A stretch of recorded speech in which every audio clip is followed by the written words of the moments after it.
ready? Is everybody ready?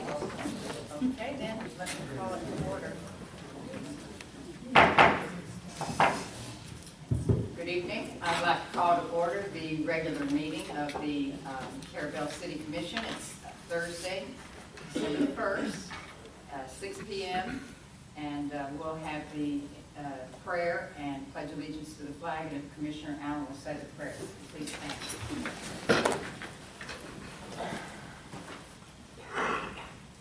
Our God and Father in heaven, we're so grateful that we can come together tonight to discuss these things that come before us. We ask you to be with us with patience and understanding and wisdom and judgment, that we might do that which would be best for our wonderful city. We pray also, Father, for our country as it deals with conflict and irregulation and disillusionment, and for the world as well, because we know it's in a very dangerous situation all over this world. Be with those leaders that have the oversight and the responsibility to protect this country and our lives. We ask this in Jesus' name. Amen. Amen. I pledge allegiance to the flag of the United States of America and to the republic for which it stands, one nation, under God, indivisible, with liberty and justice for all.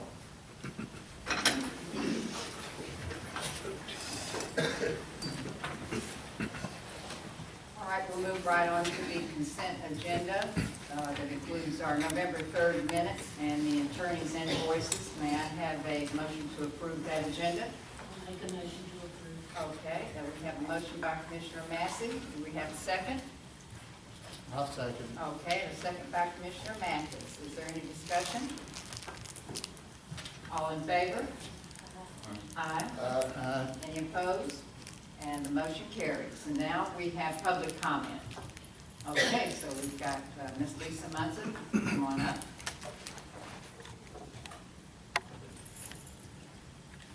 Hello. Ms. Beverly. My name is Lisa Munson. I'm with the Carrabelle Chamber of Commerce, and this is Belinda Warden, and she's going to be representing the Franklin County Senior Center.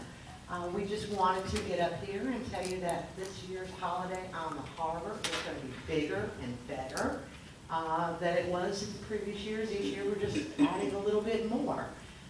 Friday night's going to start out with some music there at Rio Carrabelle, and Latino music, so it's going to be Tocamos Más with mambo and merengue, and there's going to be a food vendor there doing Cuban food. So we're kicking off the weekend with Friday night at Rio Carrabelle.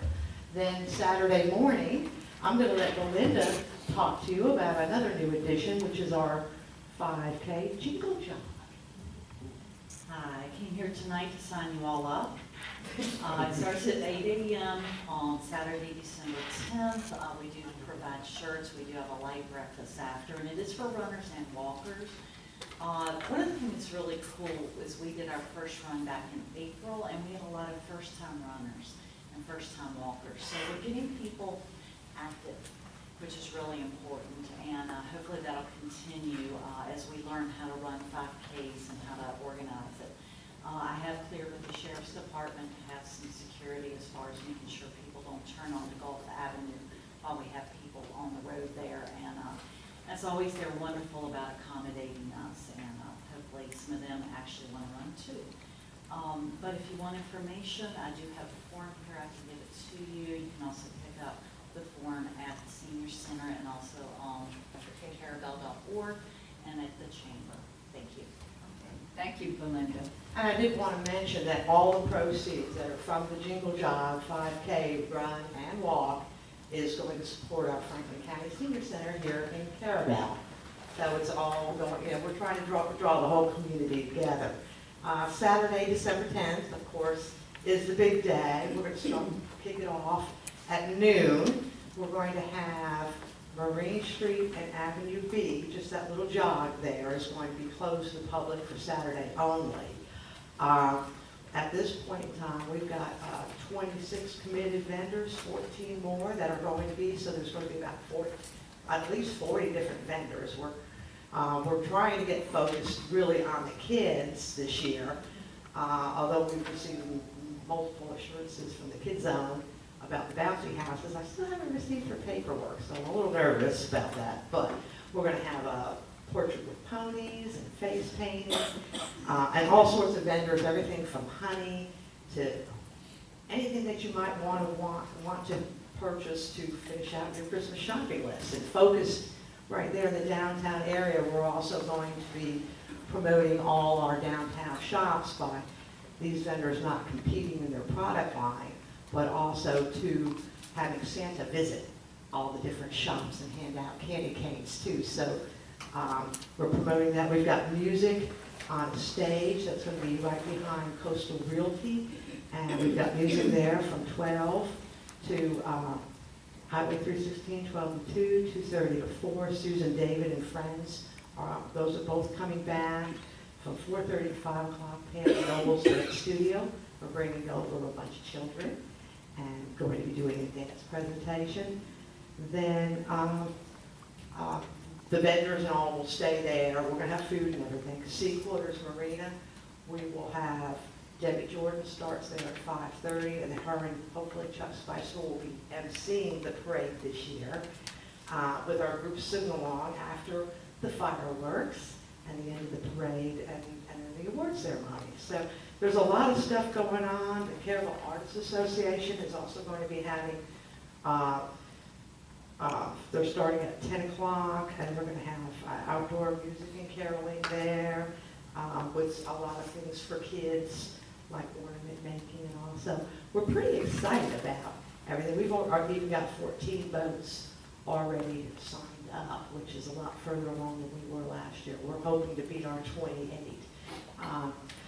But somebody that's been a huge help with me, updating all our banners and so on, to try and give us a cleaner, more professional look for this festival, has been Lost Treasure Sign and Design, and part of the community spirit, something I was tasked with a year ago by my board, because we're all very frustrated that there's no all-inclusive map of Carrabelle area. And everybody felt it was wrong that you had to pay to be on the map. So it took me a while to find them, but I've been working with them since August of this year, and we finally have produced an all-inclusive map. Now, some people have paid, but they will get copies of the map to sell and basically make their money back for the promotional stuff. And we are very excited to announce that it's going to make its premiere on Holiday at the Harbor and be available on this, the different shops. Are they here to show the map now? They are here to show the map, matter of fact. Good. As part of the spirit of community, this is Lost Treasure Sign and Design, and we'd like to gather a few of anybody from the city, because your support and promoting the city of Carrabelle, we'd like to present you with the first official copy that is out there. And so if anybody would like to come up here and accept this is a banner as a gift to the city of Carrabelle for all that you do, and a big thank you for your fireworks.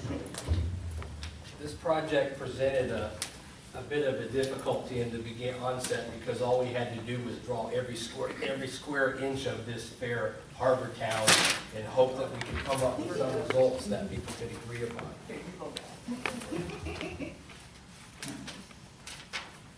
Just call me Grace this week. Okay, so I am going to put this down. There you go. This is beautiful. I've seen it. Let's turn it around this way. Yeah. yay. You want to go that way?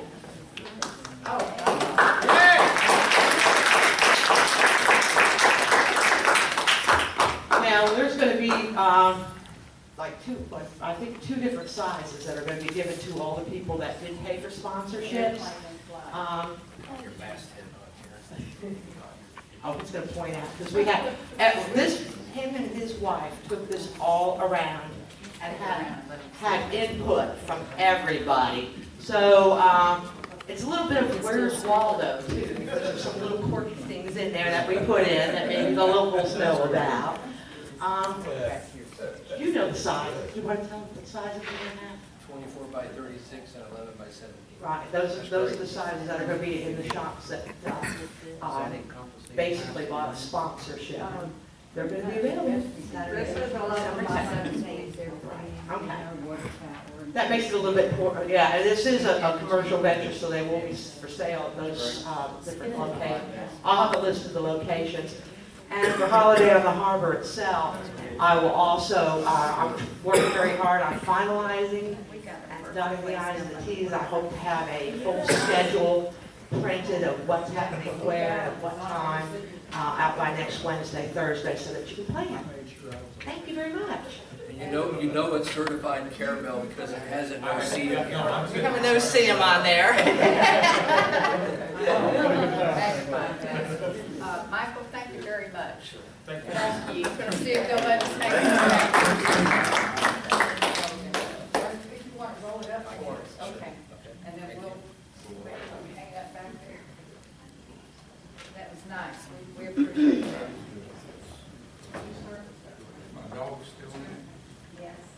Miss Lisa, did you mention the fireworks? Yes. Okay. I did, but you can mention them again. Okay, fireworks sponsored by the CRA, and that's after the boat parade, is that correct?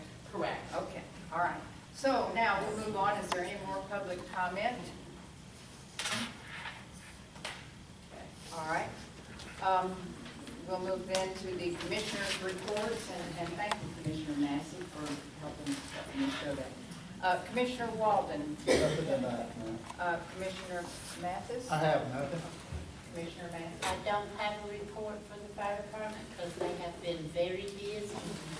You know, the volunteers, they haven't had a chance to get one, but they're going to work on one next month. Commissioner Allen. I have nothing. Okay. I have a little bit, nothing like I did last month. I just wanted to say that Russell Large with Inovia has some good news, and we'll let him report that. And then the commission participated in 2 workshops in November. One was a discussion regarding expansion of the CRA district, and then the second workshop on the 17th of November was about a 3-hour discussion regarding relocation of the City Hall. Our upcoming December the 20th CRA meeting is canceled.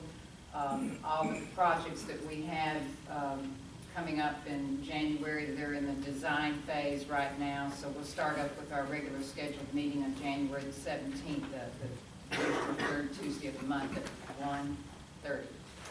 On January 5th, I plan to attend the legislative delegation meeting. Senator Montford and Representative Brashears will be there to present our proposed House bill regarding dissolution of the Ford Airport Authority.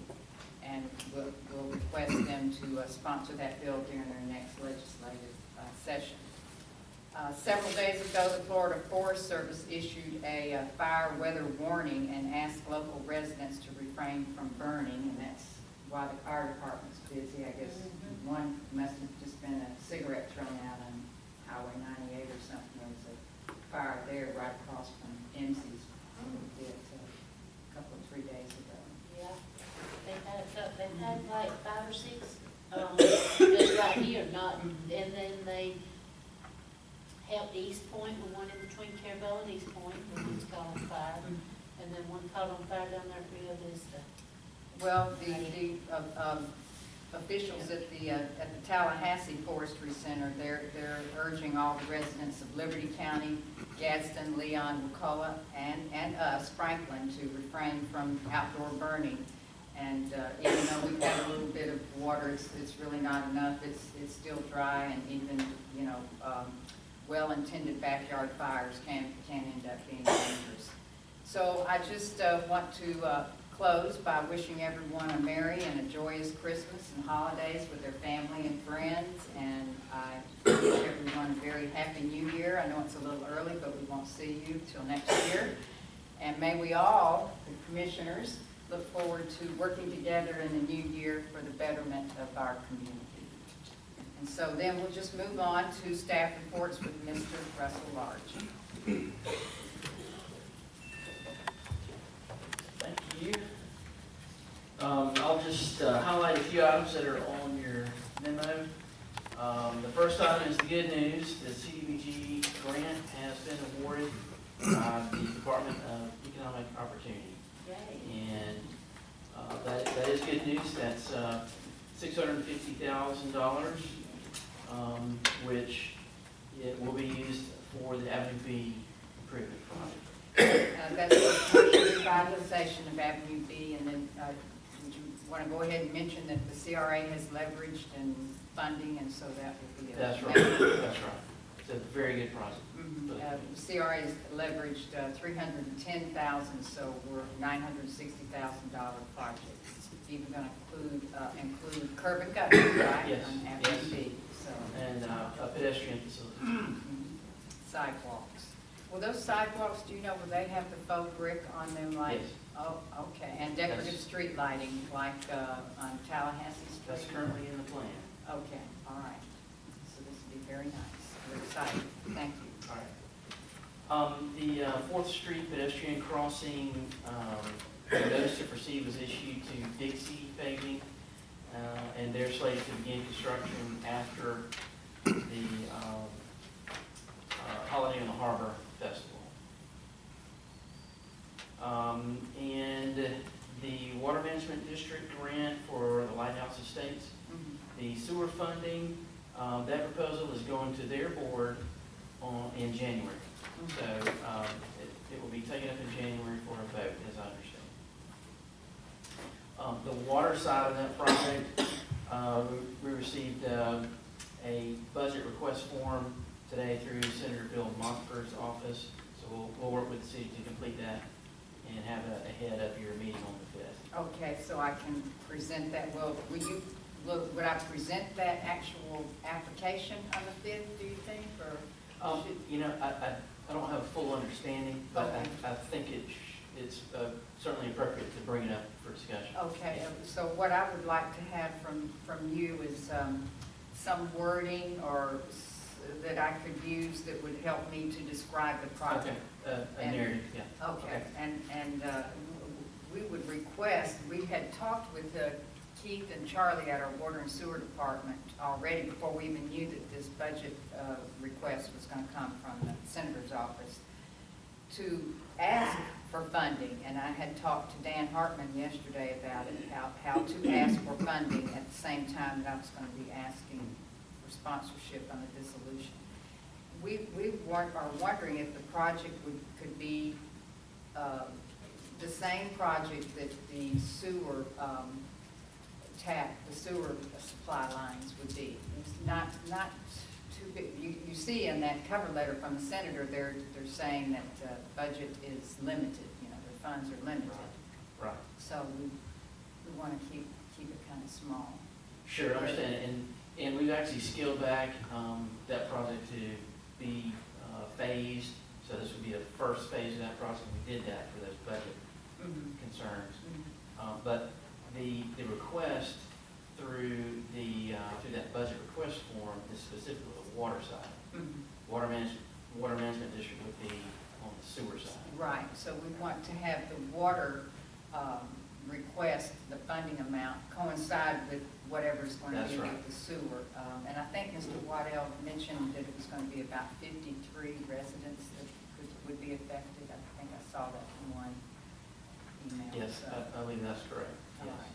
And Keith and Charlie did say that our water department could put the lines in. You know, if it was engineered, they could handle the staffing to do that on the Okay. water side. Okay. Okay.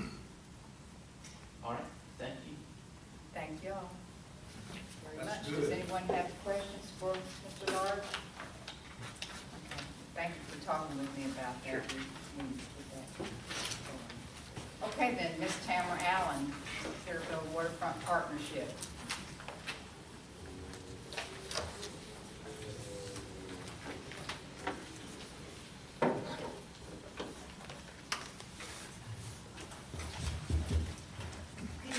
everybody.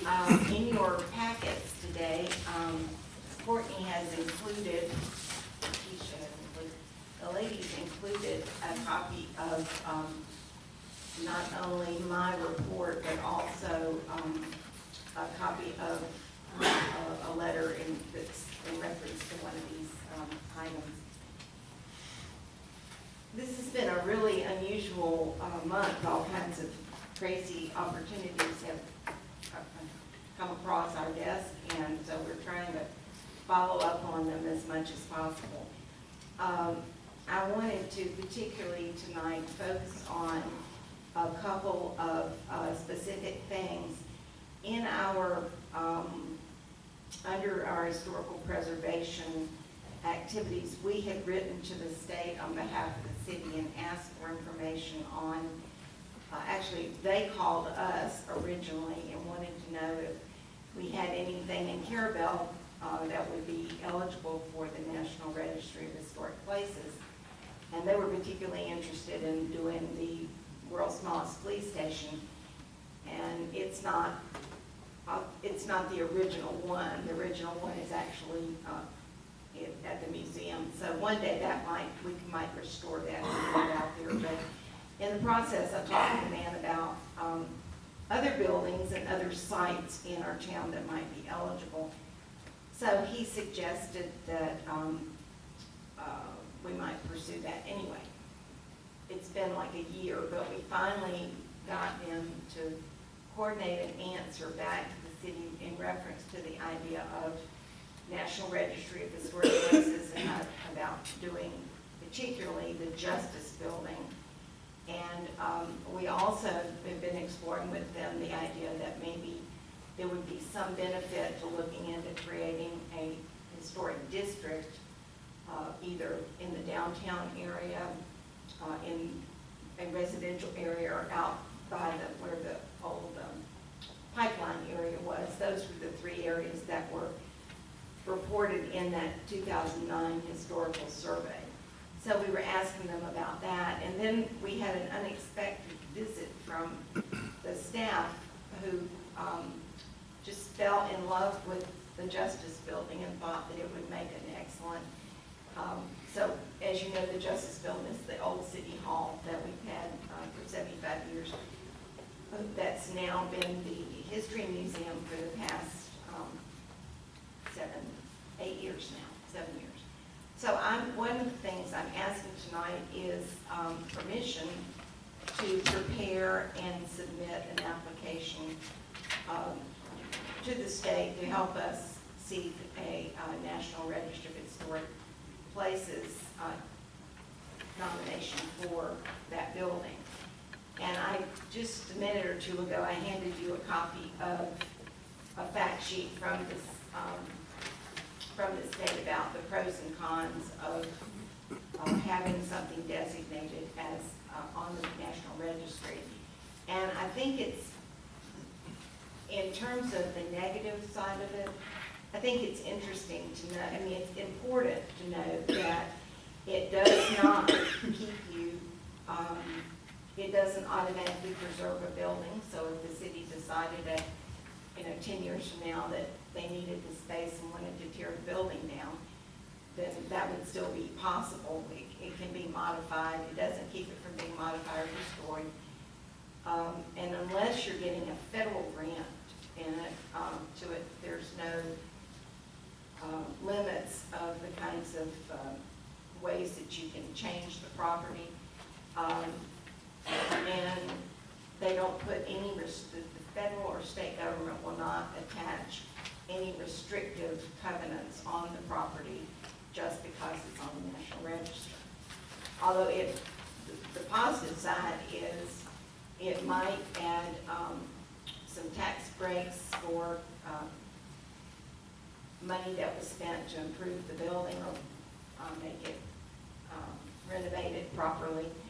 And it does give special recognition. Plus, if you look at where are there National Registry nominations in Franklin County, there's none except the World War II landing site there at Carrabelle Beach, but there's virtually none in the city of Carrabelle, although we're probably eligible for any number. I just thought it might be a good place to start with proposing the Justice Building for the National Register of Historic Places. So that's one thing I'm asking you tonight, if you would consider allowing me to go forward with that and work with Courtney and staff on whatever needs to be done to do that. What papers need to be filled out. Mostly we've got everything we need from it. So that's, do you Now, want to? I'm going to say something that you won't, that will scare you. But, I'll just go ahead and say it. I had mentioned it at probably one of the workshops. There's talk out there, we're trying to look for a place to relocate City Hall. Mhm. And of course, there's talk that a lot of folks say to be frugal is to move into the Justice Building Right, and to lease a space for the police department. right. So that is, and of course, so that's an option. We can put it in there with all the other options we have. We can put it on that spreadsheet.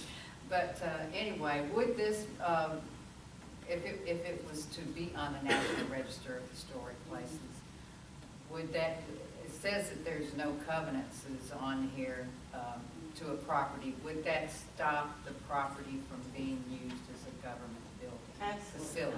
not. No. Are we sure of that?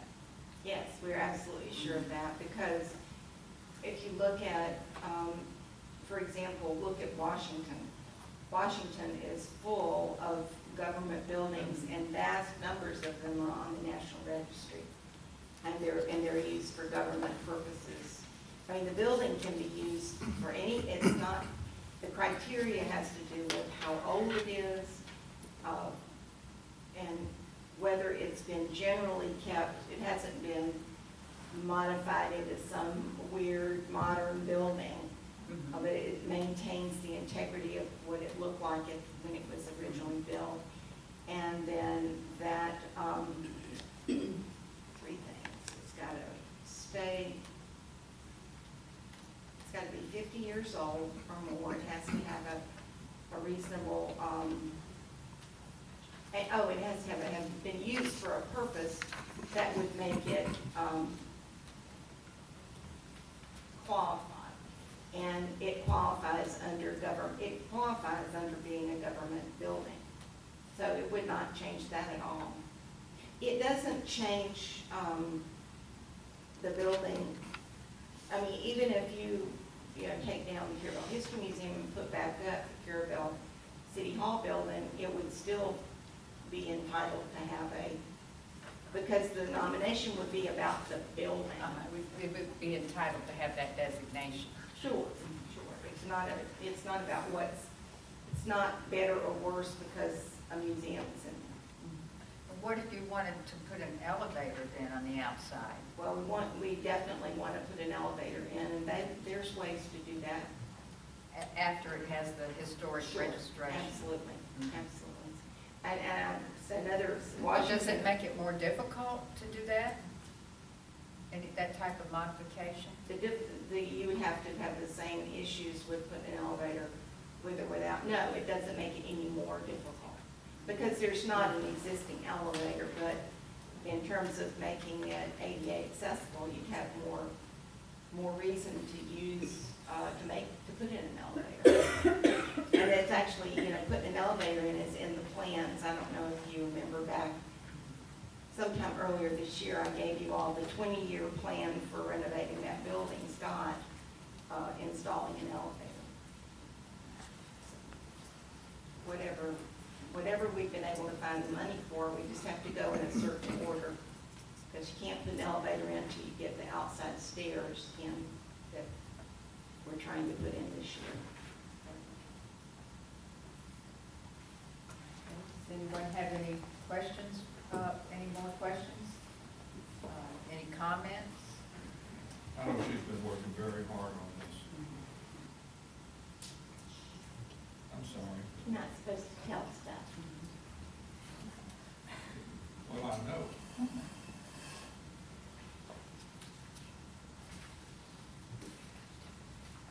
Well, yeah. Yeah. I know. You were in the meeting when it was in the letter that came. Yeah. So, yeah, you were there, so. Did you request that meeting, or they just called and wanted to come, or how? The guy was at the beach. Acosta? His underling who wrote the fellow that got in touch with me to begin with about nominating the world's smallest police station. He and his brother had gone to the beach, and they dropped in at 5 minutes to 5 on a Saturday night. And it was totally, he drove by to see if the windows looked like they had been, he assumed from looking at the pictures that we had somehow modified the window. If you ever notice, that building's got very peculiar windows. It's got windows on one side but not on the other. And they thought we had changed that. So he had just swung by there to see it, and we were open. And he stayed for like an hour and a half. What benefits is there to putting it on the National Register? There are, well, we get recognition, and that would be significant to a lot of anything historical, any kind of grants we would ever get that were related to history or culture. And there's a lot of grant money from the National Park Service and other places that are, if you are on the National Registry, you go to the top of the list for funding. But if we just say that you did get grants to redo it, and we needed it back for the city hall or something, we would still be able to get it back? And that's a good question. That's an excellent question. Because it don't seem like we would be able to mess with that building if you got grants to, remodel or whatever. Well, no, the city owns the building. The city has owned the building throughout this entire process. So all of the changes, the renovations to modernize it that have been done within the guidelines of restoring historical buildings are all being done as a city building. And I understand that and part, then you have, but it's not on the National Registry yet. I really don't believe that it would make a bit of difference. But we don't know for sure. No, if you would, I'm sure, I am absolutely sure. Well, you didn't say you were And sure. one thing, though, we have experienced is our docks, certain grants that we've gotten now in the past through the DEP, FERDAP style grants and land and water conservation. Now they don't allow us to use the docks for commercial purposes. Because we use grants. Yeah, certain, grants have some certain guidelines, covenants that But come with them. There is there's no restriction under the law, under the state or national law that says you cannot continue to do, but it would give us, do what you want to do in the building and with the building. You could rent it to a private company, you can take it back to use as a city building, or you can continue the contractual arrangement you have with the Historical Society in Carrabelle. Well, I was just asking that question because, see, we can't get a grant to redo this city hall. I mean, they don't allow grants for it, right? It's been very difficult. You cannot get a grant to build a commission chambers. Right. That's pretty much out. But, so if it does get on the National Registry and you use grants, Different kinds of grants have different kinds of requirements. And for example, the grants that you got from the FERDAP grants, the recreational grants, they require that the property that is amended with that grant be used for recreation. And the Florida Forever grants that you got to do the downtown basic waterfront area way before I got here, but it required that it not be used for commercial purposes. But there are other grants that can be used. I mean, there's grants that you could get to take up the creosote poles in the river. There's grants, and then you could rebuild it for public use, for private use, I for dogs. understand that. But I don't I believe, was talking about the justice building. I honestly, I have read everything at the national level about what's restrictions, and that's why I brought the results of listing Yeah, I here haven't for read you. it yet. And it just, it proposes, it does not make it be, it doesn't make there be any requirement that it can't be used any way other than, and I think in the second page there, it says it does not automatically preserve the building. And it's on the second page under will not do. The listing of in the National Register being determined eligible for listing does not preserve the building. It does not keep a property. We can't do that because, I got this in my packet that came from The state, yeah, Yeah, and I didn't know Division of Historic. if everybody Resources. got one, I just. No, thought it was and easy. I haven't even had a chance to look at it. I may, it may take, I'm gonna have to put that on my schedule. I have so many things, I just couldn't tackle this, just because it came in the mail. I've got to put it under the stack and deal with it when I can.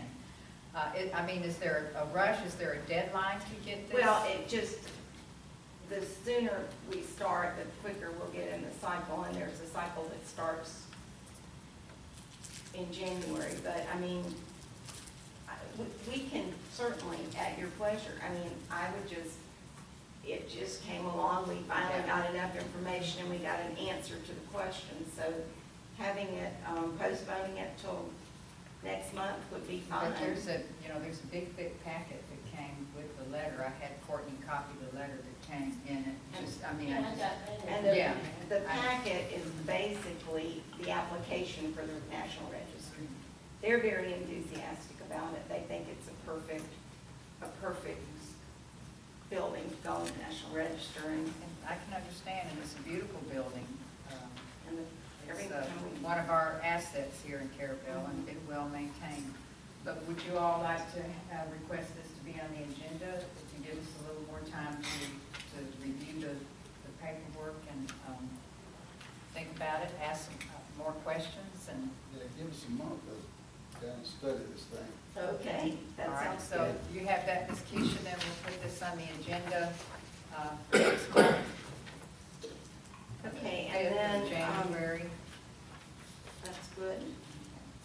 Then on the back of my report, there is another item that I'd like to, two items actually I'd like to bring to your attention. One is that we've been distributing a survey to a wide variety of people in the community, and that we're calling a stakeholder survey. And I appreciate the fact the mayor sent it out to her mailing list, and we've gotten a lot of response. Oh, good. It's been very helpful, and for any of you in the room that are interested in helping us out with this, we're working with the TDC to try to come up with a branding niche for Carrabelle, something that they can, some funds that they can make available specifically for Carrabelle to help advertise the community, and they were asking for what they were referring to as a branding niche, like what is it that we have that the other cities and communities in Franklin County don't have. And so I don't think it would come as any shock to you all to find out that so far in all of the things that we've gotten back from everybody, that fishing and ecotourism has turned into, fishing is very popular with people from outside of town, and ecotourism, going in the woods, going out and looking at flowers, going hunting, and all those things you do in the woods are very popular to people who live here. So those have been the two things that, and people have suggested that we need to do something to get people to come here, spend their money, and then go home. So, folks like living in a quiet, small, laid-back community, so And interesting enough, under some of the problems that we might have, the one thing that's come up over and over again is garbage, that it's a detractor from us having a good brand, which I found it interesting that it came from so many different places. But I left a group of those surveys on the table in the back. If anybody didn't already get one and would like to help us out, just fill it out and send it back to me or give it to me, either one. I'd be glad to include you. We're trying to get 100 back, and we're doing pretty good so far. Well, we're working on our dump sites as best we can. I think we're, gonna have to just line up no dumping signs every 10 feet or something. It worked down my road, That's dumping good. sign. And on the road Liddell lives on, it worked there. Yes. But then up on Second Street, it didn't work. And on Marine Street and the corner of Avenue C, It not didn't working work there at all. No. Sometimes they just take it and move it a block away. Yeah, or then Start doing we'll get a new Yeah. dump site, someone to dump, and then it just develops into a new dump site, so. It's an issue, definitely. It is. So, my final item here tonight is to ask you if we could consider, the issue about the TDC advertising money for the, Riverfront Festival. For the past 3 years, the Carrabelle History Museum has used, every year when we get money from the TDC, we get, for the past 3 years, we've gotten $2,000 set aside for advertising that wasn't part of the operational money we got. And we've used ours to promote the Riverfront Festival. But this year, I actually have a PR plan for the museum to spend that money, a combination of different PR activities that we have underway. And so I talked to Mr. Blair about, at the TDC, about an alternative. How can we get the $2,000 for advertising the Riverfront Festival without it coming out of the museum budget? And he suggested that we could get either another nonprofit or the city to apply for that $2,000. And so I spoke briefly with Courtney about, was she willing to consider having that, to work with us on doing that. And we agreed that if you all concurred, that I have the form, it's very simple, we could fill it out and get it to them, but it needs to be turned in actually Soon. Soon, And like- y'all know I sit on the board, the TDC has 30 openings for $2,000 grants for advertising. They had 25 and added 5 more. And events all over the county get the grants. Just the Camp Gordon Johnston gets advertising, and they use that for advertising outside of the local area. Several of the events in Apalachicola use that, and you have to be a registered nonprofit. Does the Holiday on the Harbor get the funding for that? Well, the Chamber of Commerce, which you get $2,000 for your entire off-season events. Mhm. So we're using it for Holiday in the Harbor. So the event has to be a nonprofit, and we have asked, and we've asked the Riverfront Festival do whatever the Riverfront Festival needs to do to get itself registered as a nonprofit so that they could qualify. We're actually holding a space open for the Riverfront Festival. And that, if we get, in order for that to happen, to get it registered as a nonprofit, a 501c3, it actually is going to cost us about $1,000. And frankly, we don't have $1,000. I mean, if we used $1,000 to apply for the 501c3 from IRS, we'd be using up all the money that we had left over if we have even that much from the Riverfront Festival. And so, and the museum and Carrabelle don't just have $1,000 to write a check to do that. So that's why I'm coming back to you all and asking if, I mean, you know, I truly do believe that. Now, did the riverfront, I can't remember, this year the Riverfront Festival did not get TDC funding this year. No, it came out of my budget.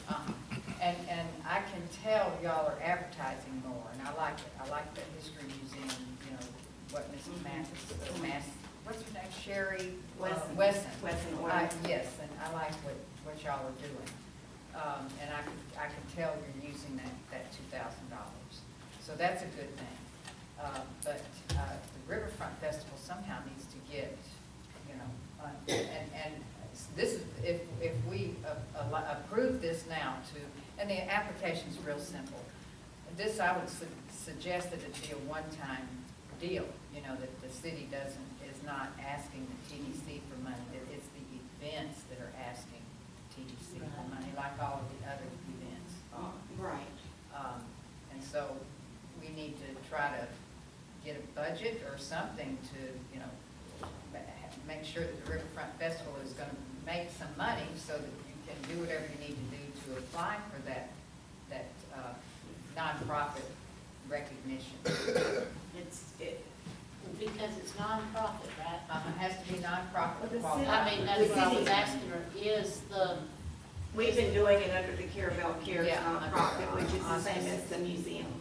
And so that keeps, they can only get $2,000. Right, and that's why we really would like to use ours this year for the Yeah, museum. I can And, understand that. but the city is eligible to get that, and the city probably could get a couple of them for different purposes as you go along if you needed them.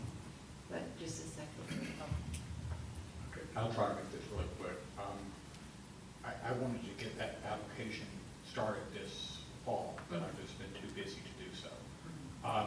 At one level, it's a lot of work to create a nonprofit and manage a nonprofit, which at this point would almost be solely for the fact that we could get $2,000 reimbursement for advertising from TDC. I have a separate account. I mean, I have $1,000. I have several $1,000s in the Carrabelle Riverfront Festival account for the Carrabelle Cares. We use that to add additional advertising to the money that's paid by the TDC so we can advertise in other places. Carrabelle Cares is the coordinator of that event for the city of Carrabelle and its community. And so if you would consider, at least this year, allowing the city to do that, I will do the work. My team and Joan and others, we do the media, and I have a list of 2 or 3 vendors that basically take up that $2,000, and I would be able to pay the city money in whatever mechanism we need to do this, provide the city with the money so that they wouldn't have to front the money because it is a reimbursement grant, but I have that money in my account that I could provide and pay the bills so that the city could reimburse it and have that money moving forward or return it. So I'm willing to work out all those issues and give me at least a year to look at or find a strategy to do the $2,000. It would basically bill out another $2,000. Are you aware of how that works then? But how would you? We just collect it all up and give it to you, and you send it in. They'll send you a check. And the money is there. It's set aside for the Riverfront Festival. Several years ago, it was very difficult to be added to the events committee. When we started 7 years ago, we actually received $5,000 in event advertising. And that was fantastic. It gave us a lot of options to really do advertising. Since then, many more community groups and events started being planned, and all of a sudden, because the TDC didn't have as much money, there were less opportunities and it became a very tight group. And so they reduced the amount to $2,000, which really cut into the funding and the way the Riverfront Festival works. So we've had to pull back and use a lot more Facebook and other types of things like that, which is what Sherry's been working on. Now the TDC has a little bit more money coming from the the bedroom taxes, and we're trying to avail ourselves on this side of the county in as much of that advertising as we can so that people will come here and enjoy our area. I don't see a problem with it this one time. They have set aside money for that funding, but now that's not to say that next year, you know, as the people come, they're coming in and asking for we have like 3 left or something, 3 open spaces. For those We need today. we need to get permanently in that group. Yes. Yes. And another one is the Artists Association, which is a nonprofit, but I keep asking Ms. Morris, will she sign up for it? I'm trying to save a space for them, but it's not coming forward. So I think we could probably do it just one time and let them get their ducks in a row. If I might say this, we never really sought out to run the Riverfront Festival, but it was at a point in time when the chamber had been doing it for a number of years, and they were no longer going to do it, and we just couldn't see it. I mean, it just broke our heart to think it wasn't going to happen, so we stepped up. But if anybody would like to be on, you only need 3 people to make a board for a nonprofit. And we have, I just hate to spend the money to do something when we can, all we want is $2,000. But if anybody wants to do it, be on the board, take over part of it. Take over all of it? Take over all of it. We will make Steve we'll pry his bloody little fingers off of it totally and give you all the money. Okay, can we entertain a motion then for the city to use its nonprofit status to apply for TDC funding for the Riverfront Festival advertising? Okay, so we have a motion by Commissioner Massey. Do we have a second? I'll second. Okay, and a second by Commissioner Walden. Is there any more discussion? Okay, all in favor? Aye. Any opposed? And the motion carries. Thank you. Okay, thank you. Okay, then we'll move on to the Carrabelle Aviation Advisory Board and Mr. Tim Sullivan, monthly report. Good evening. Did you go and get the report? Do you have any Yes, questions? thank you very much. Any questions at all? The one thing that we're starting to be just getting started on the event for the flying event in March. We've got the Facebook page set up. The promotion's just starting for that. If you have a Facebook page or know somebody that has a Facebook page, if they can go to that Carrabelle Flying website and like it or share it or however all that works. I'm not too sure myself, but that would generate some attention to it. I'm learning about it, but it's the grant that we're using for the fly-in is going to fund some boost for the Facebook page, for the fly-in Facebook page. So if you go on there and like it or share it, then that will help your Facebook page. I'll ask Sherry to share it on behalf of the Riverfront Festival and Crooked River Lighthouse. Tamara will ask her to do it on behalf of the and then just do it, and you too, Mr. Bowe, do it, you know, every now and then, maybe once a week. I don't know how often the boosts are going to happen, but it depends upon how much money there is to spend on it. Yeah, I guess they can track it, help with the response they're getting. But then that will help advertise the city of Carrabelle and everyone else that gets on there. Am I correct, Ms. Lisa? Yeah. You're- Yeah, I was just, because I saw the posting today and I liked it. And, Effectively, We share it. if you'll give us a few days to like it and join your group, then when you share it, it will push out toward our audiences. And you can set like $10 limits and an amount of time and an area or a location or a type of demographic. to share That's it. what we're working on. And is it called Aviation. Carrabelle Flying? It's Carrabelle Flying. And the fly-in. yeah, and, Carrabelle Airport flying. Carrabelle Airport Flying, I'm sorry. I think Sherry generally picks up everything from the Carrabelle Chamber, and repost it to the Carrabelle Fund, new Facebook page that's been created, so.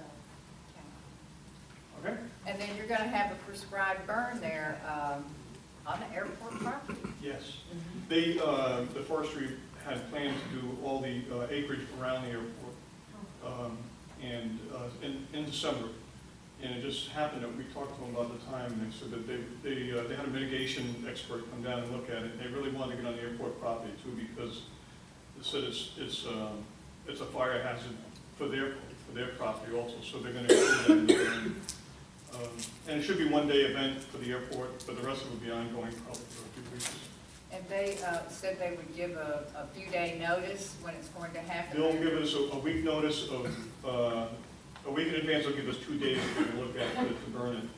And then the day before at 3 o'clock, we'll determine whether that's going to be the day or not. If it's not in those 2 days, then they'll have to reschedule it. And they would like the city and all of us, if you see it on our Facebook page, to put it out there to advertise to folks that have respiratory problems, that's going to happen in this area, and just to let them know so they can stay inside. Yeah, it's going to get pretty close to River Road. Yeah. Yeah, River Road. And I just wanted to say, I sat in briefly on one of their meetings, and they're running a tight ship over there. They're actually keeping a log on the tractor now. Yes. On the hours that are logged. Yeah, Courtney got his, some fuel cans that we're going to, for the diesel, and Miranda's getting us a card, so we're going to track the hours on the tractor so that we can track the fuel usage. Very good. We appreciate your hard work. Plus, on top of that, now the fly-in. We couldn't turn down the funding. Hopefully we'll have the fuel up, the due date is the first week of January, so the fuel should be going. The traffic here has really picked up. It continues to flow, but once we get a fuel going, I think we're going to see a good increase in traffic. Thanks. Thank you. Okay, so Mr. Hartman, attorney's report. Oh, I forgot Mr., excuse me, I'm sorry. Is he here? David Butler? Okay, EDC, he has nothing. Okay. Sorry, Mr. Butler. Okay, then. I have none. All right. And Ms. Courtney, do you have anything? I just want to announce that our January meeting time is going to be at 5 o'clock instead of 6 o'clock due to the legislative delegation here in Kannapolis. So for January, it will be 5 o'clock. Okay, y'all have that, 5 o'clock, January the 5th. Okay, all right, thank you very much. Keisha, do you have anything? No, ma'am.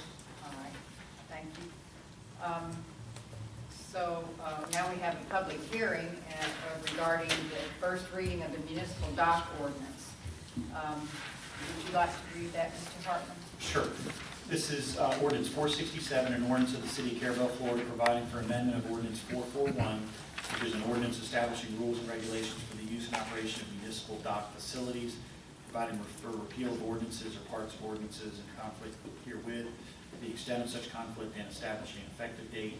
And this is just the updates to the city's current docking ordinance that we discussed at prior meetings. And this is first reading, no action required. We've had this on our agenda now since, I believe, July. So, do y'all have any questions? Did you get everybody get the changes, the proposed changes? All right, so you have, now we'll vote on it at the January 5th meeting. Okay. And Chief Huntings has been briefed on it as well. All right, so if there's no questions on it, then we'll move forward. Okay. A new business, we have no new business tonight, so we'll move on to old business. And the first item under old business is the item that's been on our agenda for 2.5 years almost now. Discussion and possible action concerning relocation of City Hall. Mayor, Yes. I asked for a 5-minute recess before we start this. Yes, sir, that would be fine. Oh, this is going to take a while. It will. Would you, do we need a motion for that recess? No, you can just announce. Okay, then we'll just take a quick 5-minute break here. All right? Call the meeting back to order now. And so we're at old business, discussion of possible action concerning relocating City Hall. So, well, I'll just open it real quick. A lot of the, Miss Olivia wasn't able to attend the 3-hour workshop, but you did, didn't you? You were here for the 3 hours, and a lot of the public wasn't here. And I'll just try to review that real quick. We reviewed the Fish and Wildlife Commission floor plan and the proposed changes with the architect who designed that floor plan. The architect came here from Pensacola. We hired him to do that. We had a presentation by Inovia of the FWC floor plan placed on alternate locations, and they sent some more to us that we're going to look at this evening. Then those alternate locations were Tamara Allen Park, the Butler property, right there between the GUSC building and the post office, and Pat Bragdon's property that's at Highway 98 at the corner of Northeast 12th Street. Then we heard additional proposals from Bruce McCormick from GUSC, then a proposal and discussion from Ms. Robin Hilton, discussion regarding the old mini mall location. Then I presented the Choppy City Hall floor plan with photos, and then we briefly reviewed all the properties and options that have been considered over the past 2.5 years. And we discussed how to proceed and the need to develop a proposed project budget, and we discussed how to pursue funding options. So we had a lot on our plate. We still have a lot on our plate. I don't know if anything even came out of it, because to me it still seems like we're in the same turmoil we were in before. We haven't made any decisions. Of course, we couldn't take any action. That was a workshop. But I'm going to go ahead and say what I always say. We must have a strategic plan. We've got to develop a strategic plan one way or the other. And we need our options and how are we going to dispose of this building. We need to come to an agreement with the school board. Perhaps we need to have a roundtable meeting with the school board. And we need to just review our options and see what it's going to cost. And actually, we need to narrow down to 2 or 3 options instead of all the ones we have on our plate. And I think I understand from the administrator that Mr. Keith Walden is going to bring up another option tonight, which we should take a look at. And then Commissioner Allen has something that he would like to talk to us about too. I believe he's prepared a spreadsheet. So would you like to talk to us about that? Well, I can do that. I have several copies up here, and a lot of these are just estimated figures, and anybody need these? And taking the figures, that's from estimates that we've come up with, a lot of this from Courtney and from the engineers and so on and so forth.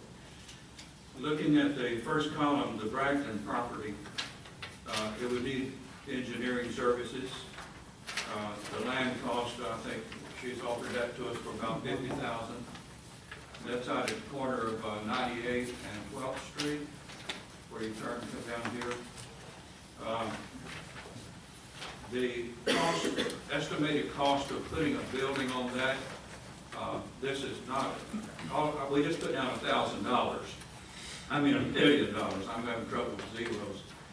But it could be more, it could be less, but I just wanted to put a figure in there that would be consistent all the way across so that we can be able to make a comparison on it. It would need an architect to transfer the FWC plan, if we use that, over to the plan that we would want for our needs.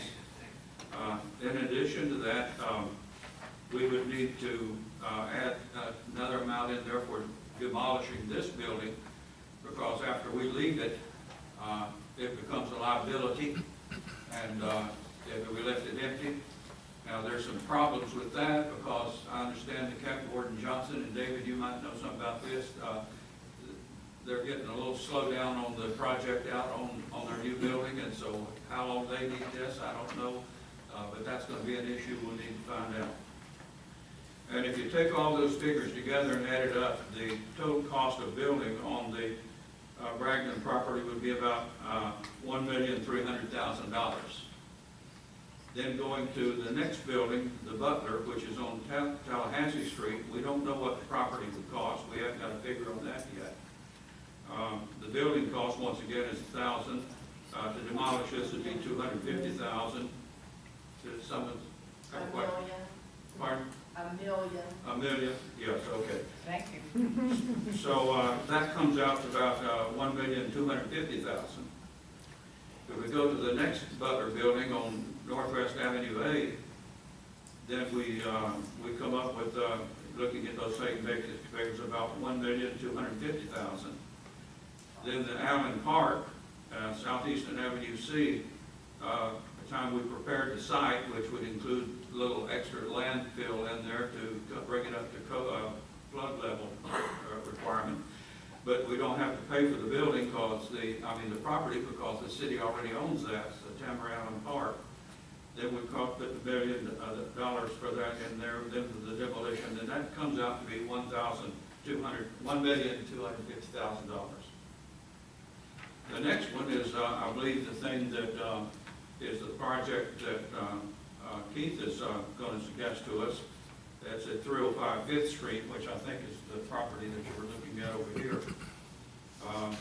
The building cost about $165,000 is the price I've heard that it's available for, plus alterations, $200,000 for renovation, and then the demolition again, and that comes out to be about $415,000. Then the mini mall on US 98, the building cost of that, I understand the price to that, if we bought that, would be $160,000, plus alterations, plus the renovation cost, plus demolition. That comes out about $610,000. Now, these are just general figures, you understand. Then the Gulf Unmanned Space Center on 98, we have an offer of $450,000 from Mr. McCormick. There would be some alterations involved in it. We might need an architect to redesign it to meet some of our needs. If we add the demolition costs for this building, and the utilities is a question. Mr. McCormick put in a thing here of the cost of the utilities, and I was trying to add them up as we go. That's 2 years old. Pardon? That's 2 years old. That's from 2016. Well, that's 1 year, yeah. Well, we don't have it for this year, but that's, you're right. January, Yeah, I'll take years. it, that's right, you said that, that's right. So just using a rough estimate of that, and just based on the conversation I had with him the other day, I just put in $6,200. It could be more, or probably more than that or less.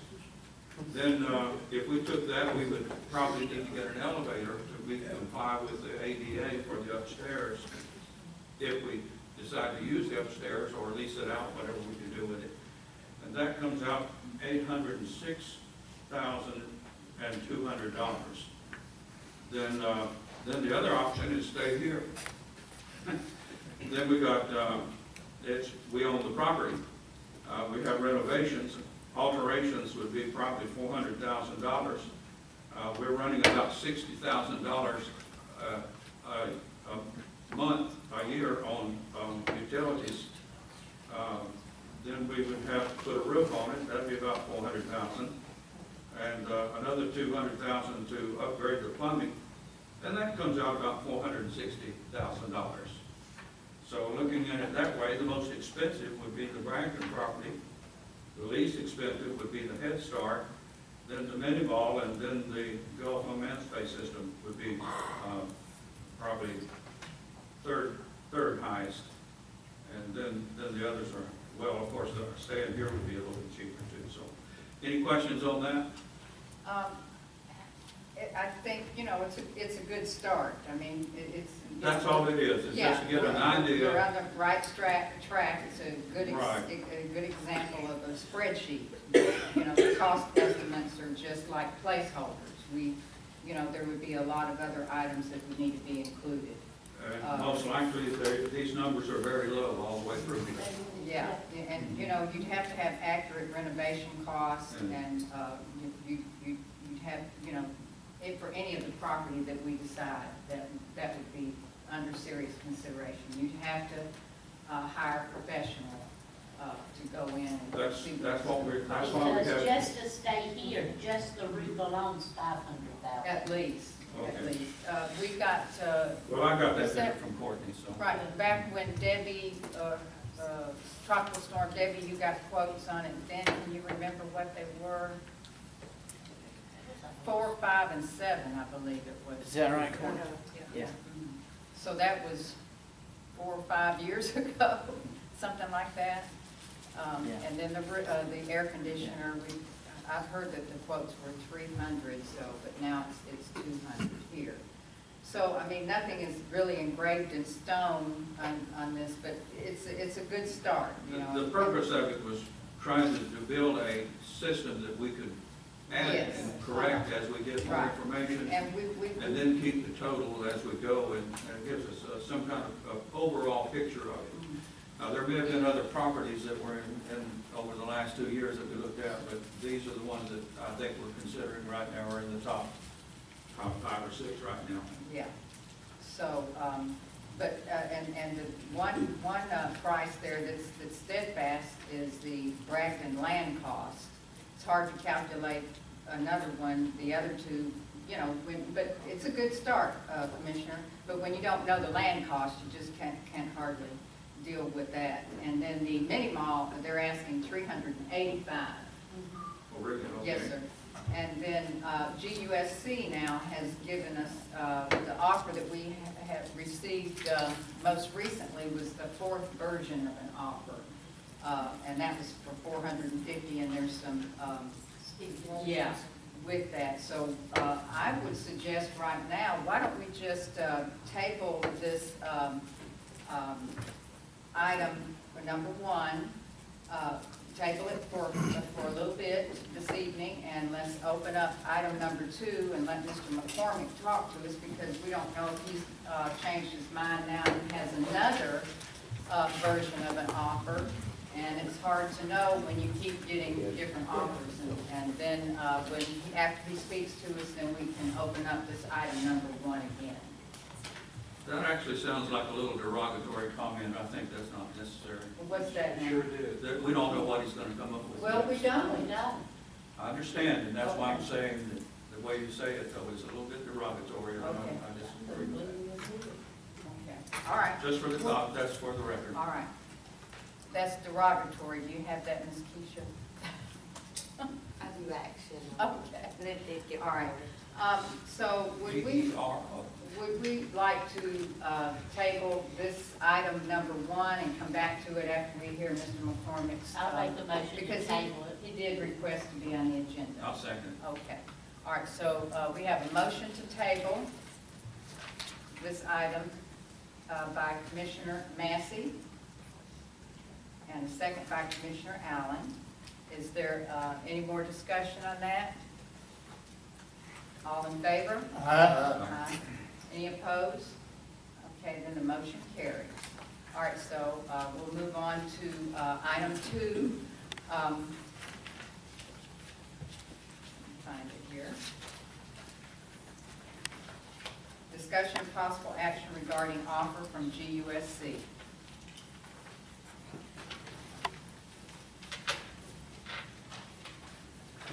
Thank you all for seeing me, having me on the agenda, Mayor, Commissioners, ladies.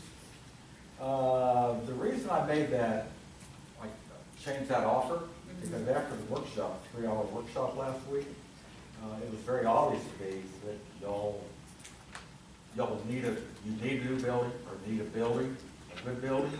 You really can't afford what you're looking at for square footage, so I made the offer, and I had, that's why I changed that offer. And I want to stay at Carrabelle, and I want to be able to... Mr. McCormick, can you use the microphone, please? Sure, I'm sorry. Thank you. I always forget. Think after all this time, I don't know. Anyway, I'd like to be able to stay here in Carrabelle with my business. I don't need the big building, the headquarters building as much as I did when we first moved here because of what the government has changed. And they were here yesterday to basically start talking about next year. So anyway, I made that offer to you. The original offer was $715. I reduced it to $450. I think that's a $265 savings. And then I want to renegotiate the lease at the operations center. That's where we go on that. So I believe that what I'm offering to you I am a citizen of Carrabelle, so I'm speaking for myself as well, is I think that you've got a great site, a great building, fulfill all your needs and more. And, you were also talking about a police station. Well, there's ample room in there for the police station, also for the evidence room that you were talking about. I mean, if you haven't been in that building in a while, you really need to come and see it. So you'll see all of the things that we have to offer there.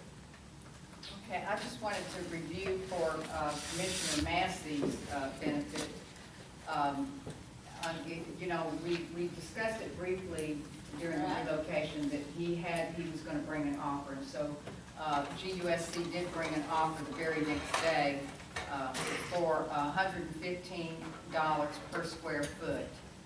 And here's that offer right here. And it's 9,254 square feet. That's $1,064,000 was the original offer. Then on 11/8, GUSC sent a notification with PowerPoint presentation, and they were offering to sell the same property for $715,000 or $760,000, GUSC's purchase price to include the Cook Insurance Building. So $715 for the main building, only $760 for everything. And there was no mention of lease agreement renegotiation in the original offer. They wanted to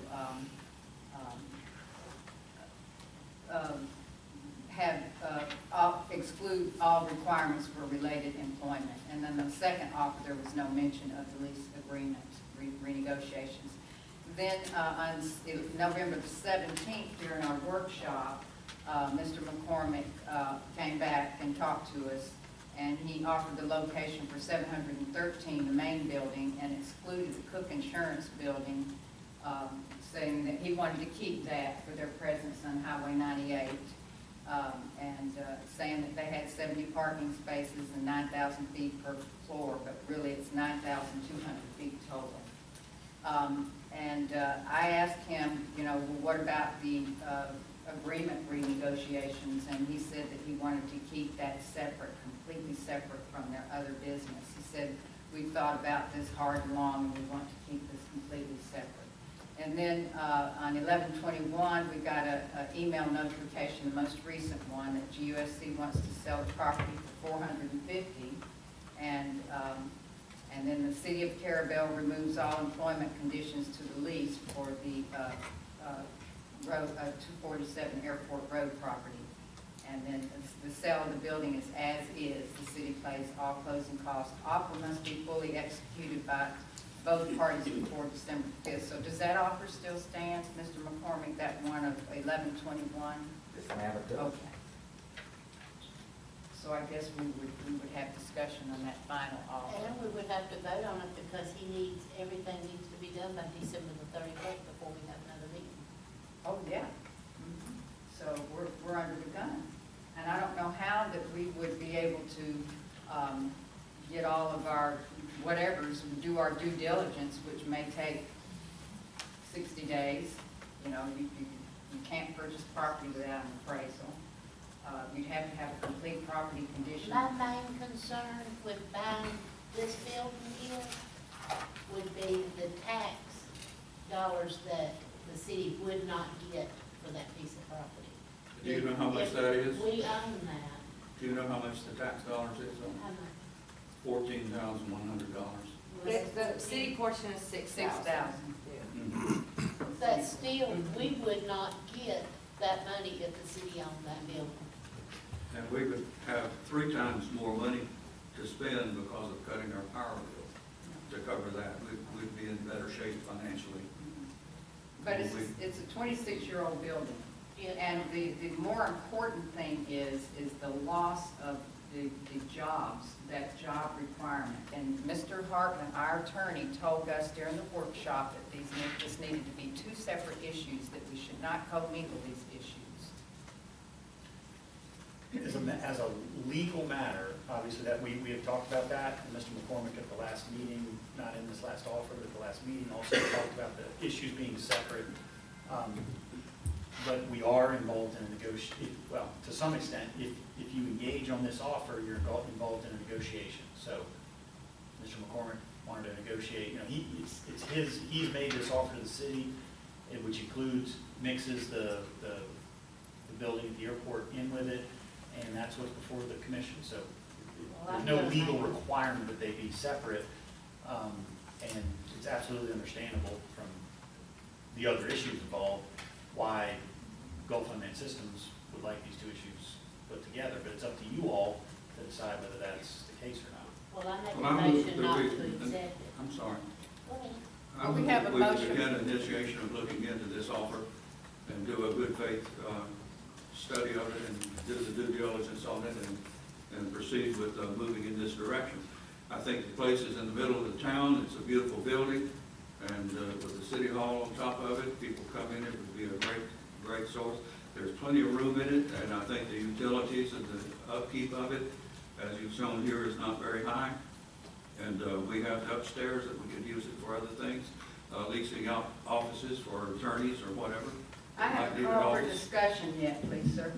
All I right, have to so make a did motion. you make That's the my motion? motion, yeah. Okay, so would you say? That we proceed with the investigation of this building. Okay, so we have a motion by. Sorry, Olivia's saying something. Sorry, Keisha, go ahead. That's okay. Olivia made a motion first. She did. She did make a motion first. So we have that motion on the table. Olivia, what was your motion? Not to accept the offer. He needs to know at this meeting, if we're gonna accept this offer, we will not have another city meeting before December the 31st. I'm just trying to keep the record straight. There's, that motion is on the table first. And it was, and I did try to call, and I didn't understand, I couldn't understand if Commissioner Allen was making a motion, or I couldn't hear that part.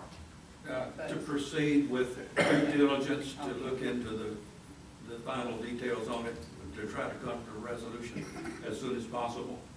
Okay, well, we Is have, the December 31st a hard number? okay, hold on, we have. Oh, we'll have discussion. We have a motion by Commissioner Massey to, Not accept the offer. I have a motion on the floor. Commissioner Massey made hers first. yes, she did. No, she stopped and let me make it. Point of order, Cal. That motion has not been seconded, it has not died for lack of a second. And I tried to listen to Commissioner Massey's motion, and she was being courteous to you, but she did make a complete motion. She did say that. So I'm going to call for a second on Commissioner Massey's motion not to accept the offer. I second. Okay, so we have a motion by Commissioner Massey not to accept the offer. We have a motion by Commissioner Walden on that, a second by Commissioner Walden. I'm going to call for a vote. Discussion. Okay, thank you. Y'all got me a little bit upset. All right, all right. Sorry. Let's have some discussion. I said the reason why we're not gonna be here, he needs to know I there have needs some some. figures here that I'd be submitting. That building cost $1 million. And there was a new roof put on in '06 for $62,500. The annex building cost $264,000, and it was remodeled in '04.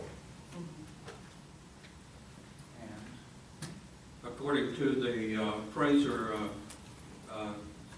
county appraiser, it's assessed now at $86,000, and I had the figure on the tax that will come off of it is $14,100, I believe is what she gave me.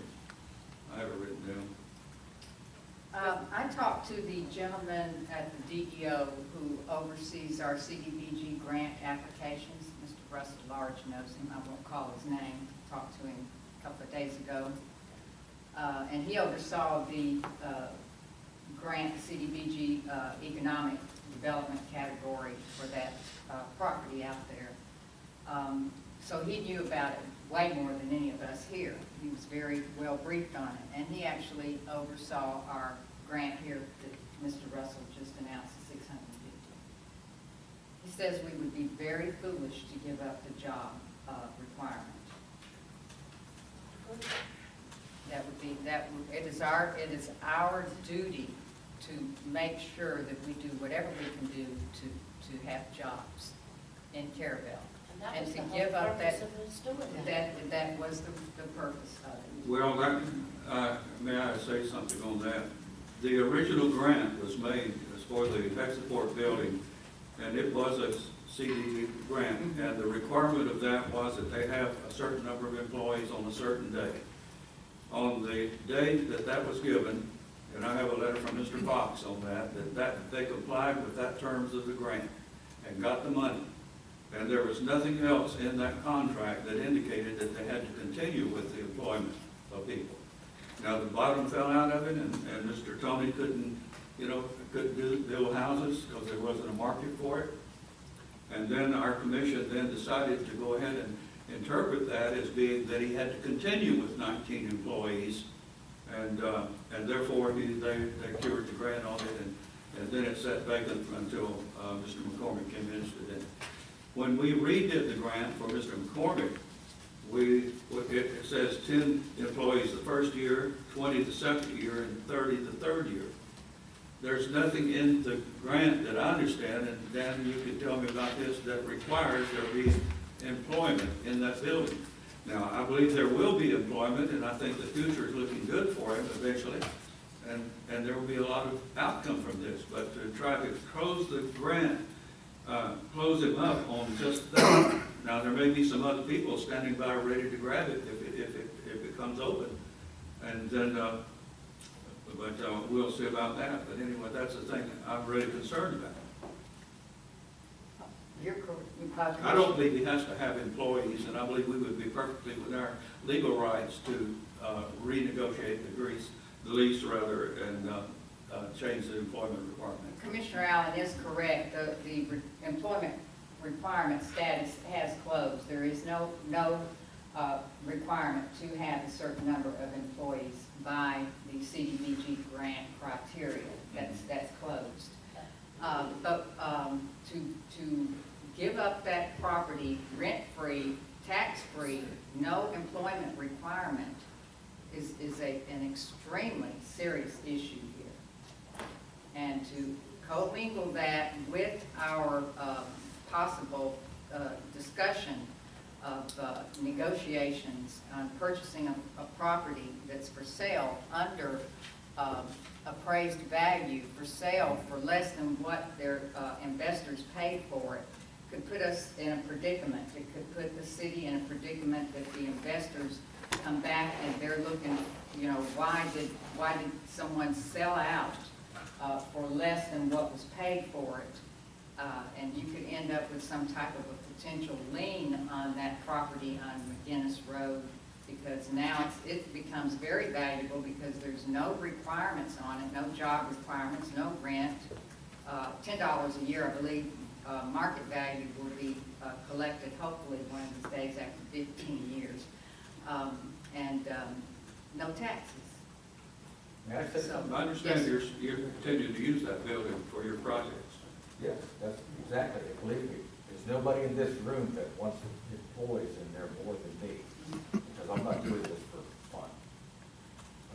The other part of that, and I understand. Please use the microphone, Mr. McCall. Nobody can hear you behind you. Everybody hear me now? Yeah. Okay. Well, anyway, we want employees in there. We had 15 employees at Gussie up until February of this year, actually end of January this year. We spent a great deal of money out of overhead to pay those employees because our contracts did not come through, but we were trying to trying to work with the city to keep those people on board. But you just can't do it. If you're not charging direct on a job, the people are just eating their lunch and you go out of business. That's the way that works. And I think that everybody that's been in, owns a business or has had a business understands that. So, you know, besides I pay medical, 401k, all, you know, $10 vacation years a year, all that, you know, it was a great job. But we couldn't continue maintaining that. And we also couldn't continue dealing with the U.S. government and the problems that they were having. We think that's behind us now. We got our people come in yesterday. So, and besides, you know, we just didn't drop that from 713 to 450 because that leaves $263,000 on the table for you. Well, that could go towards a bit of a rent if you needed that. That's a, you know, this is a very good offer for y'all. Okay, I just want to get back to the bones of the actual building. Mr. Millender would like to say something. Could he please come forward and speak? Sure. I don't think I need to. I think everyone can hear me. Okay. Just as a citizen, I don't think you should allow yourself to get painted into a corner. I think your timeline's way too tight. And I actually think the business and the sale of the property should be two different issues. I don't think they should be tied together. That's right. That's right. And I'll tell you, we need to focus on quality for a building. We need to focus on quality and cost. And we haven't had an opportunity to fully review all of our options. And to have a deadline by December the 31st. We're looking at an older building, and I know that you do say, and what are you, just a quick question here. What are you offering now? The main building only?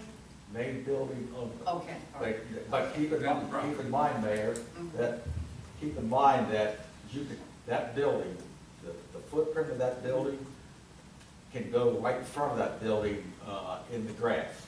Okay. So you could, you know, let's say hypothetically in 6 years, you wanted to have a brand new building, you could put a brand new building right here even closer to Highway. We wouldn't be able to afford a brand new building in 6 years if we're going to come close to, it's going to have to be ADA accessible. Or you can sell the property. The bottom floor is 4,500 square feet. It's designed as a bank. It has telecommunication lines that go down into the foundation.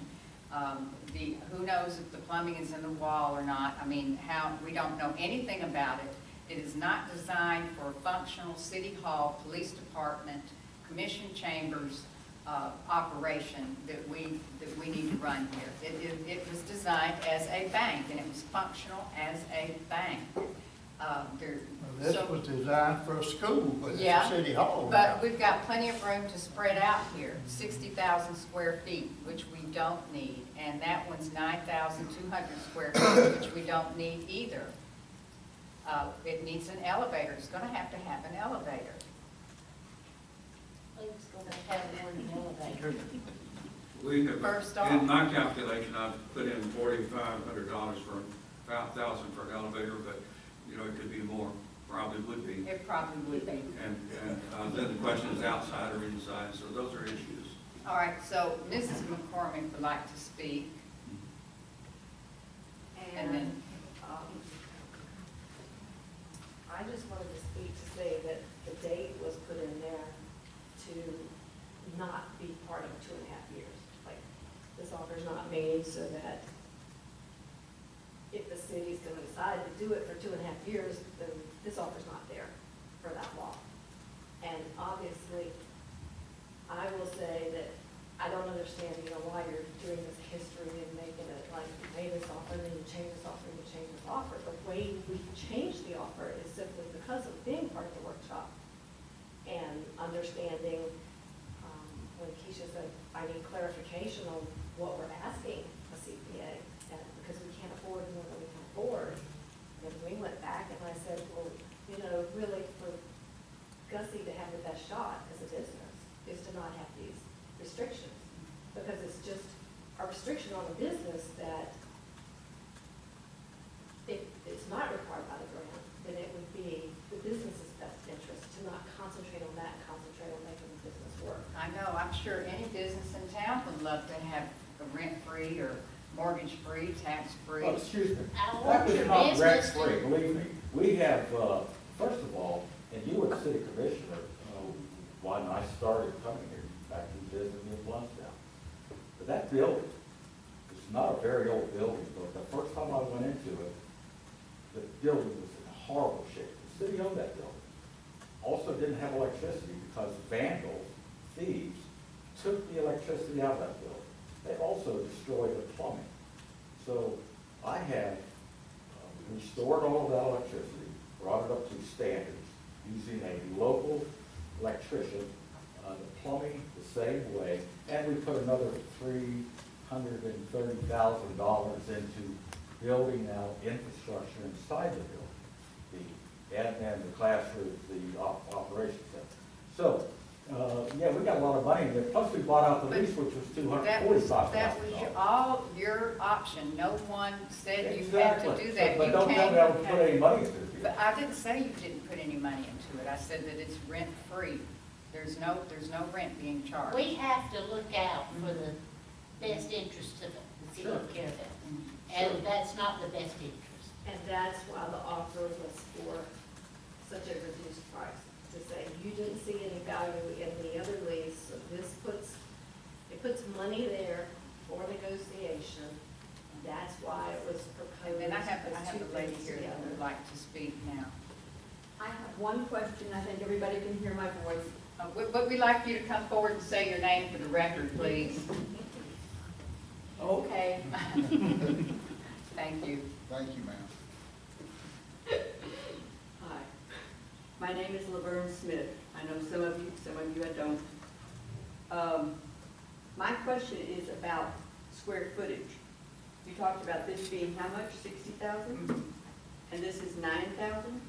What do you need? What do you feel that you need? About 6,000 square feet, and we have, and since you haven't been in our workshops, we have reviewed some floor plans right at that, Right. that would give us a state-of-the-art building that would last 50 years or more. Right. And Okay, so, well, that's my you know, we question. need to think, and so maybe we might have to spend $200,000 over a 20-year period or 30-year period. But if we can have something that's functional for City Hall, and a secure police department with 2 separate entrances and, you know, a separate commission chamber, parking spaces, yes. All right, thank you. Okay, and thank you. There's another So question. then, There's another question. okay. And I'll just finish up so that I Okay. can go sit down, All but right. basically all I'm saying is that we are offering this with value. We're saying, yes, there is value to the lease, and that is what the drop in the price is. And that it's recognizing that there is an entrance from 2 different streets, there's parking, there's ability to rent out space that can help pay utilities. But when you're doing the comparison, just by us making this offer, I don't even see why you would just vote to say, no, I'm not even going to look at it. The date was in there, like, we don't expect you to be closed by December 31st, but we would expect that you're We saying need to that make, we you're- need to make a decision tonight. And, You just told me yes, that that's December what it 31st says. was too soon. If you look at his thing, it says by December the 31st. We don't have another meeting till January. No, it says that it would be executed if there's some kind of movement forward, not that you would be closing on it. But Okay, you would have so the we give parameters. you $400 and something thousand for a building, and we give you one for free. But That's basically what we're You're doing. not doing that. Basically, we Yeah, are. we said we wanted to renegotiate the lease. The only thing I don't want in that lease is to have the burden of having to have 15, 20, 30 people that, you know, if they're not charging direct, you can't afford it, no business can. So I just said, let's renegotiate the lease. I think that it's just not, we can't do it tonight. Okay, let Ms. Robin, and then I'll call you, Ms. Kazan. Okay, thank you, So Ms. what we were McCormick. just saying is, are you going to have a date or you're going to? No, we have been functioning in this city hall for how long now? 8 years. There's no rush to, there's no need for us to be in a rush here. And, No, I understand that. Okay, so, and I said at the workshop that I will not mortgage and make a bad decision to be in a rush to get something done during my mayoralship. It is not that it's no ego trip for me. And I'm concerned more about the taxpayers, the burden that will be put on the taxpayers for the next 20 or 30 years, and we want to make sure that it's the right decision. We want to make sure that it's something that our city employees can function in. Couldn't agree more. Okay. So what I would say is, if you're going to limit tonight, if you're voting tonight on this, that you wouldn't just eliminate this offer before you make that decision. We had no intention of taking that off the table, It sounded but like it would go in It with sounded like the it. rest So of our am offers. I misunderstanding? All right, Yeah. Ms. Robin. I just had a couple of questions, and one of them is to Mr. McCormick. I just wanted to find out, in terms of, you're offering this price to the city for $450,000. Now, I would assume, and I may be incorrect, but do you actually have a mortgage on the property? I have a mortgage with a company that owned the property before that. Okay, and is that mortgage more than what you're offering the city? Oh, no, I've paid that property out considerably. Okay, so No, then- it is not.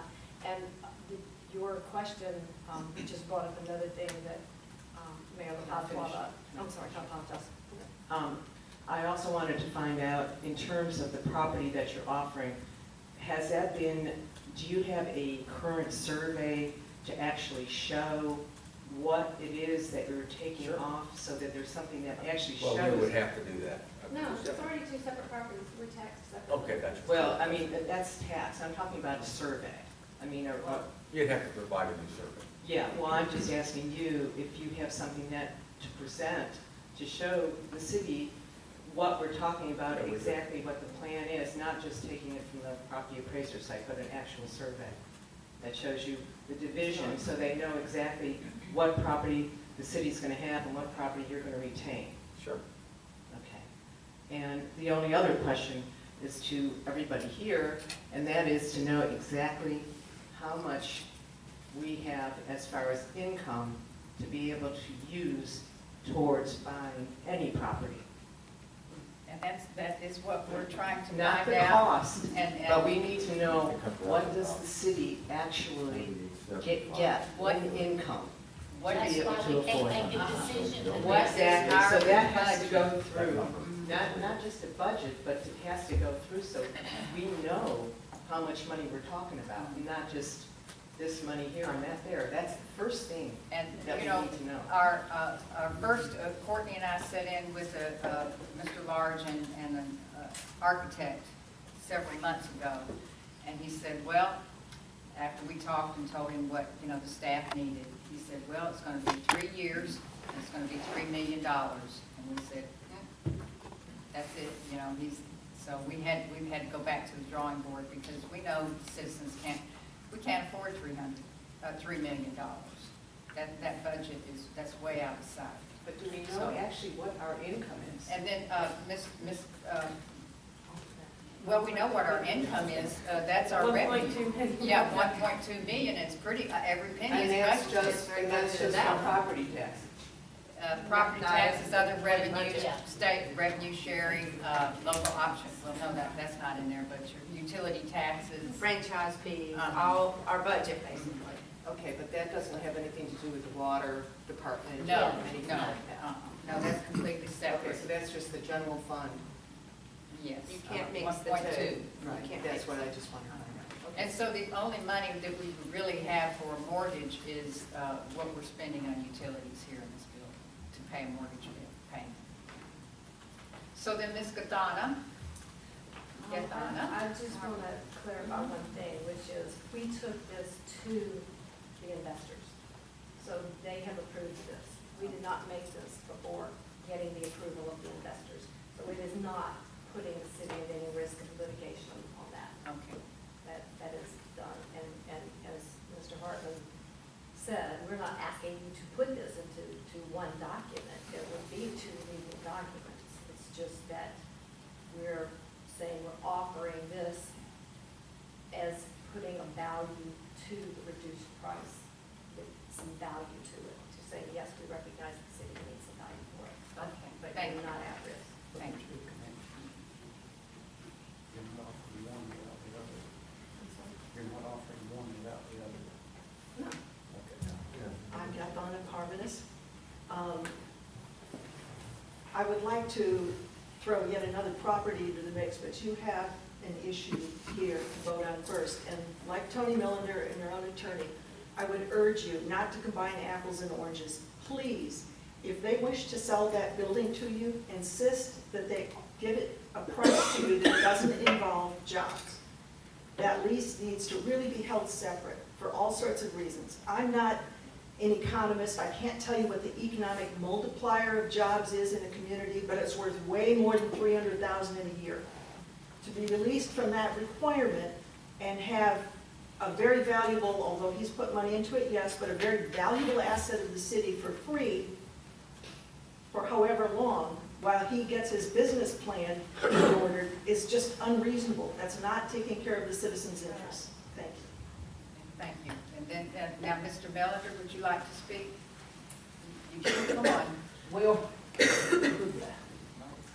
it may not be on the same topic. It goes back to number one. Yes, sir. I feel like if I was sitting on the board, what I'd want to know, and I've sit in on several of your workshops, and I feel like you're still at workshop stage. That's my opinion. You're not at decision-making stage. But you need to, in my opinion, the board here needs to determine what dollar figure the city can afford for a new city complex, city hall, whatever you want to call it. And that's going to be your driving force on a lot of your decision-making on what you do. And not particularly to do with the offer that's being made to you now, but all of the offers that are made to you. Again, I feel like you need to determine what that dollar figure is going to be that the city can afford, and continue your workshops and make your decisions. I hate to see anyone try to make a decision under pressure, and that's what I was trying to say. And I don't think you should do that. That's just my opinion. All right, and thank you. Okay, so, Mr. Butler, would you like to speak? Always like to speak. Okay.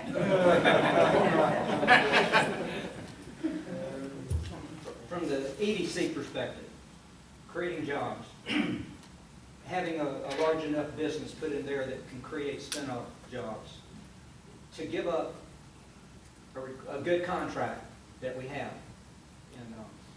And I don't know who's to blame for the first one, whether it was the bank, the city, or the Hexaport.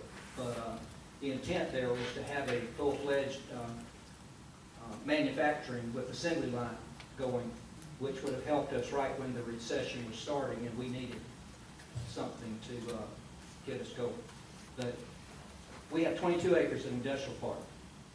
And I believe 15 acres are tied up with this property. And even though 19 jobs was not put in there as a hard and fast year over year, it was required for a certain length of time. And we got community development block grant money to put in the infrastructure, water, sewer, and that stuff. The bank made a loan, which ended up going to Centennial and which was purchased. But all has to pass. The contract was put in place for a reason. And unless the reason changes, I mean, you can run a business in a 60,000 square foot building, and it could be one person growing mushrooms and selling them to foreign countries, and that will not have the same impact. On the other hand, we may be selling multi-million-dollar, unmanned craft out of there, and we're collecting tax money from it. But the point is we need the jobs and the economic activity. And I say that separate from the building. The only thing I would add on the building is I believe in the modern construction. interest rates where they are currently, and I know we're not moving immediately, but an older a building gets, the more you have to deal with it, I think. The school where that GUSC is, it was built in around 33, 32? I'm looking at you because you're older than me. Don't look at me. Okay, well, 33. if it was built in 33, then in 72, we moved out here. That was 39 years. Well, when we went to the new school in 2008, that was 36 years. We're right now at 26 years on that building you're talking about it. And I know it was built good, don't get me wrong. But it's just a matter of somebody's going to finance something and you've got it architecturally designed, you're building it from the ground up, it's meeting all the current codes, and you get the financing right. It's a matter of how much money can you spend to cover the cost of building something. It's not how much it costs, it's how much available money you have to do it. You won't even tell us how much of land that you want for your land. It's worth a lot, but Worth more than anybody could afford. it can be gotten for It's worth a lot. You can change it, you know, you're talking about the one for the most, yeah, it would be more than 1.3 million, obviously, if you had it right. But we thank you then, Mr. Butler. So is there any more public comment at this point? And so we have Ms. Keisha, we have the motion by Commissioner Massey and the second by Commissioner Walden. And is there any more discussion by the board members?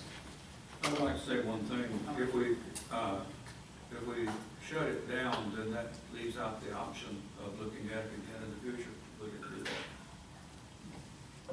No, that's just this offer. No, that's just this offer. Okay, okay, very good. No problem. All right then. So he could come back and make another one. All right, yes. So are we finished with discussion? We want to make sure we're finished. I'm going to call for a vote now.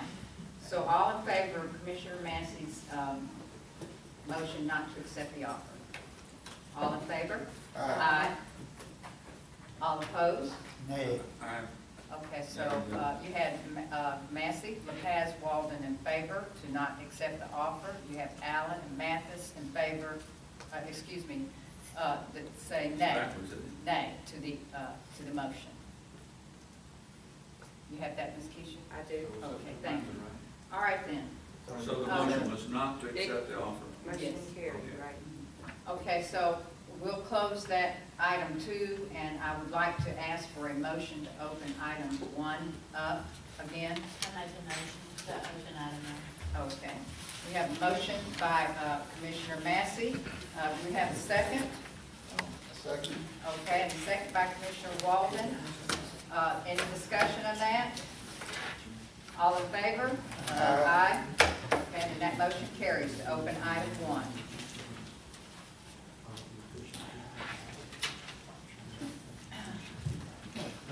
I'm going to, Ms. Cathana is ready for discussion before we just, but come on. We're opening item 1. Yes, ma'am? May I?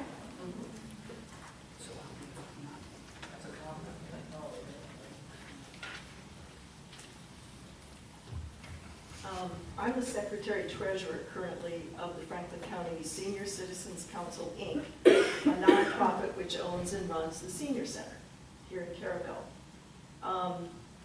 The Senior Center property is quite large. If those of you are aware, there's a good deal of relatively vacant space around it.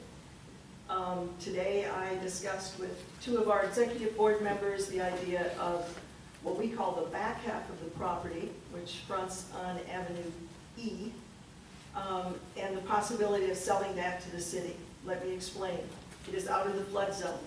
There's no buildings to knock down. There's a bandstand that needs to be moved and a shed that needs to be discarded. It is relatively level. It wouldn't require a lot of land prep. The property is already out of your tax base because it's for public use, and the senior center as a nonprofit hasn't had to pay property taxes on it.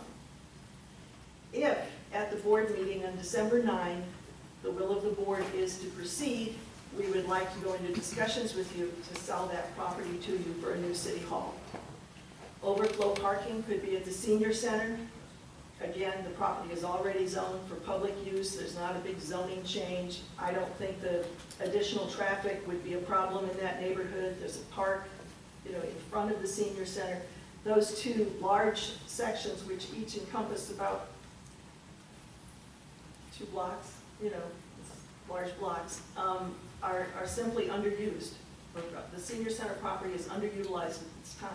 They used to have gardens there, bocce ball and so on, but it has been underutilized for a long time. If the board would like to consider that property as a neat and clean solution to your issues, I will bring it to our board, and let's see if we can get a price on it and drop all this flood zone, build it up. How can we make it work? Remodel. You can just get what you want if this will work out for you. How much property is it? Courtney, do you know exactly how much property that is? It's a sizable piece. Yeah, Probably about an acre. Acre and a half. I think it's about at least an acre.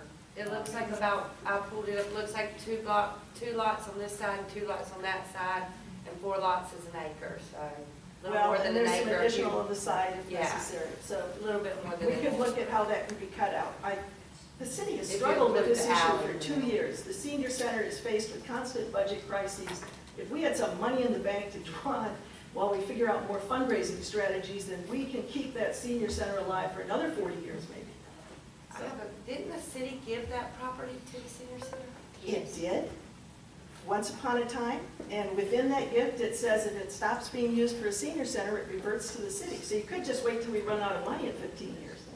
All right, but You want to renegotiate? I really hope that doesn't happen. You wouldn't be interested in Giving putting it it back? back, would you? We can't afford to How right about now, a sir. small fee? Let's look, can you rent it to us for Well, our the deal budget is- shortfall? We would be interested in looking at it. I wrote it down on the list Yes. here. All right. So I we'll just just add that think in. it's a neat and clean solution to a very messy ongoing problem. And personally, I'd 1,000 times rather build a purpose-built building that answers your exact needs and maybe has room to expand if that should come up, rather than try to remodel an old building. I've Can you struggled with doing that. have a surprise? I will try to get an appraisal, and I will try to get at Well, least it's some on kind the of tax guesstimate. roll. No, it's not on the tax It's roll. all It's tax, already it done. ain't. It's all one property. The fact that it's all one contiguous property out of the flood zone is great, but we can't sell it It's to not- anybody but the city, as far it's as I not can for tell. I'm not a commercial legal property. expert, but hopefully we can make a deal with the city. Right, it's not commercial, it's residential. No, it's not residential. The surrounding area is residential and parkland. It's called, what is, community use? Public use. Public use. So, And Miss Olivia did not, I didn't know, that you were coming up to say. I didn't know this. until last night when I had the idea and spoke to a couple I'm board just, members today. letting everybody know I'm not part of it. But, None I'm of just these other thinking, choices look very good to me. Miss Olivia did not, Looks awful expensive. Commissioner Massey, didn't see All of it looks the really expensive. presentation on the site. Especially because you don't know the remodeling costs. Yeah. As It they would add look up. beautiful there, but that's just my opinion. I've seen the site. We took nothing off the table, so. All right, Okay. that's all, thanks. All right, thank you. Thank you for that input. I want to say now, back to the strategic plan. We need to find out, Mr. Hartman, what is going to happen with the school board. Because that is the only way we can know,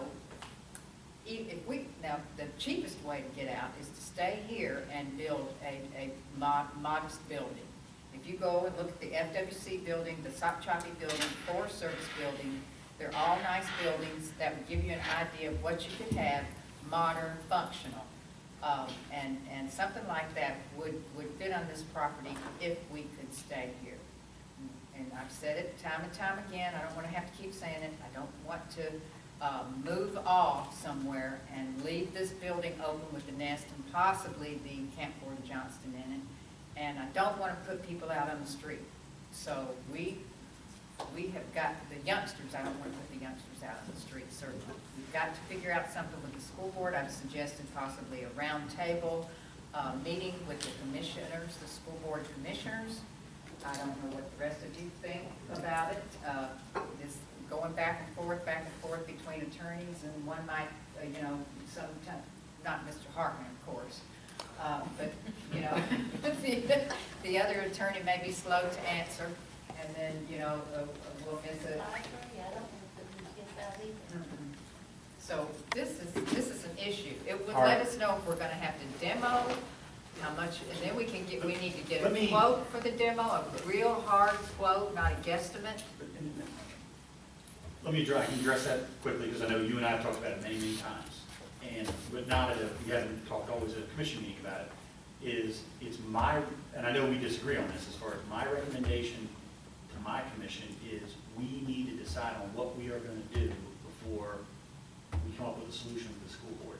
Because what we do is what determines the interaction with the school board, meaning if we stay in this building, for instance, under one of these things here, then the situation is gonna stay the same. We're gonna be maintaining, we're gonna put a new roof on the building, we'll have the nest with us. If we leave this site, it has been what I've told this commission is that, and we demo the building, this is what we have told the school board, this is what we have told Campbell and Johnston. We have notified everybody that we are looking to relocate, and if we relocate, the building would be demoed, and that therefore they'll have to make other arrangements for a facility. We will work with them to help them figure that out. But we don't even know yet what we're doing. So until we know what we're doing, I don't want to let the school board dictate to us what we're doing. I mean, that's my kind of fundamental thing, because we had a meeting with them, with one of their representatives and their attorney, with one of our representatives, is they would like to tell us what to do. They would. And we give them that power, and we're going to be doing what they tell us to do. We're going to lose our own. That field house would make the best nest. The field house would work, as well as the bus barn behind it. Have you been in the field house though? I've seen it. It's nice, It's they nice. cleaned it all out now. Okay, It okay, I haven't been in. it's big in there, it would make the perfect nest. Not that, I don't think it would be that much work for the school or cost that much for them to get it going for the nest.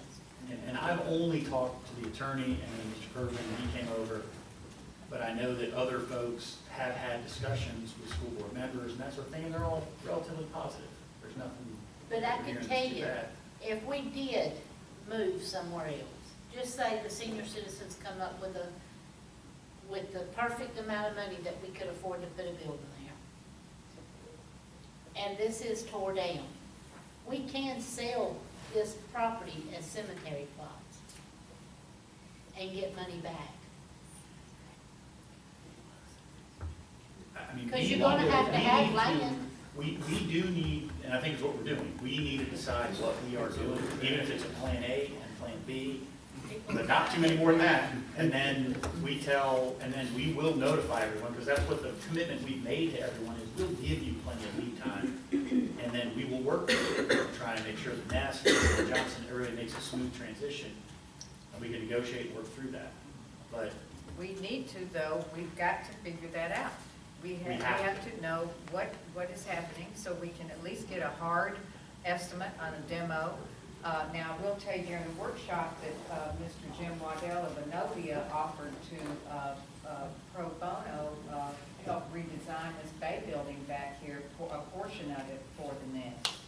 If we wanted to even make an offer as if maybe we would remodel this back here. Courtney and I and my husband have been back here and walked it to try to figure, there's plenty of room, it's 11,000 Oh, yeah, square it's feet. big. To give them a portion and then to keep the other portion for storage, because now, even though we run off from here and move downtown or over to wherever we may go, we've got to have storage for items like our Christmas decorations, festival things, streets and roads items, and we can't keep that shed downtown for sure.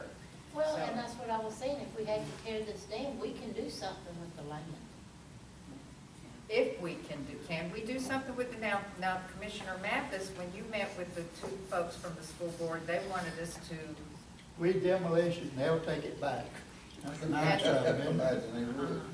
And so, you know, and maybe should we consider something like paying, you know, they think we've been here rent-free, but we took on a big liability, but maybe we should offer to pay rent for the past 8 years and get off of that. Dan, if we demo the building, do they get the land back? Because it's deeded to the city of No, Carrabelle. we own this property. That's right. However, a condition of this facility is that as part of basically having a city complex on this facility is we agreed to set aside an area for the nest and pay utilities on it. Okay, now if we started, you know, burying people here, that would not be a city complex then? That might actually put some This is the thing, I mean, restrictions on the complex. When we have a decision on how we are proceeding, building off-site, on-site, whatever we're doing, then the pace of this will pick up rapidly because we're going to tell them, hey, we are 6 months out, we're a year out, we're however long out. And then we will come to a solution. We will negotiate with them. They're not unreasonable. When we talk to them, we'll work something out. And then you all will approve it or not. I mean, but They said we got this for $1, and I didn't offer them $2 out of my property. You did. You did. Mr. Hartman, I got a suggestion that, Yeah, I'd double their money, take it back. should we vacate, you might give this letter from Brenda to the school board, because the Head Start building would be an excellent place to do their nest. Just pass that on to them. Actually, the Head Start building's not big enough for the nest. The I nest, don't think it is. they use a lot more square footage, but they've said they only need 1,500 square feet. Well, anyway, they could look at it and make their own decision. And I worry about, you know, that is a school, and you have a buffer when you have that 500-foot buffer when you have a school. And it would be better to keep the school in this area. That's just my opinion.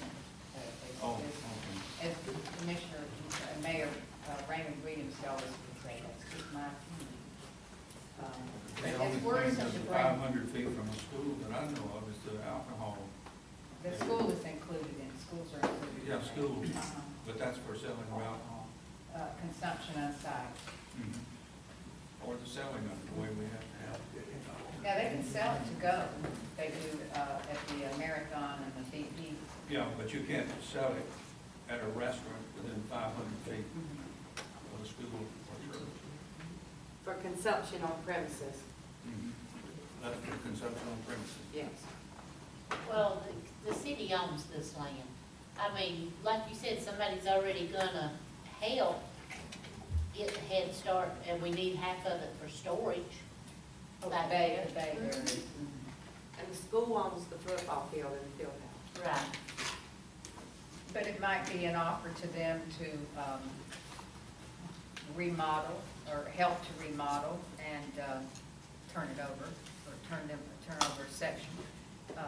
Well, let me say this, because this, I know we've talked about all this, and every once in a while a new idea pops up, is if we just hit a log jam with the school board, which is not the case, they've been reasonable, I know they've had some of the school board members have been reasonable, everything else, but if a log jam was reached, we could simply renovate 1,500 square feet of the bus barn, and they'd be in it. And That's say, what this is I your was- facility, you're in. Right. Like, we fully complied with everything that we had in the agreement that we had with the school board. I mean, it's within our, yeah, I mean, it's fully Yeah, within our that's the control. best idea I've heard. And then, to me, if you're gonna take an old building and remodel it, you got an 11,000 square foot building back there. It's got a good roof, it's a good sound foundation. City Hall would fit in there. And you'd have room to spare, room for storage. So, I mean, to go off and purchase a used building, we've got a used building. Oh, yeah. Got two of those. And I've got a lot to talk about, but I just don't know. I think we need to work something out here with the school board first. Let Ms. Gathana come back with her offer. We've got the GUSC, I mean, the FWC, you've seen that floor plan. You didn't see this floor plan at the, but you've seen Sop Choppy. And do you have a copy of their floor plan? No. Everyone else does, don't they? Okay. And I would just ask, I mean, I understand because the mayor and I have talked about this a number of times, and I'll obviously do whatever the commission wants me to do. And I'm just saying that if the commission says to me, look, we don't know what we want to do as far as relocating City Hall yet, but we want a deal with the school board, I'll go for it, but I don't know what to tell them. We could end up staying on this site, we could end up staying in this actual building, that sort of thing. I mean, having that uncertainty is my only problem with reaching a deal. Until we decide what we're doing, I don't know how we nail down the terms with the school board. But that's my opinion only. The commission says, hey, we want to, we need to nail that down before we can decide what we're doing. Then I'll do that. And my only concern about that is then the school board's going to basically tell us where we're relocating to, or if we're relocating. All right. I'm going to try to run through this real quick because Mr. Large has a couple of presentations and we want to take a quick look at the Head Start building as well. Okay. My husband did do, he got guesstimate measurements offline, Stop Choppy, and that's how it would fit on the Bragdon Street property. So that would give you just a little bit of an idea there. Then Mr. Large, you want to show us your drawings, and then we'll talk about the Head Start and close, if everyone wants to close.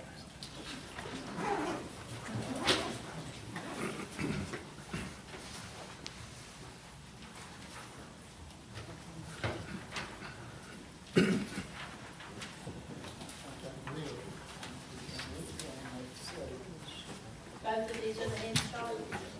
No, this is City Hall.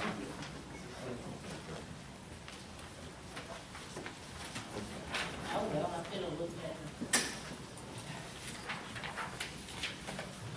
Good night, folks. That's our bedtime. I know what you mean. Thank you for staying, Lisa.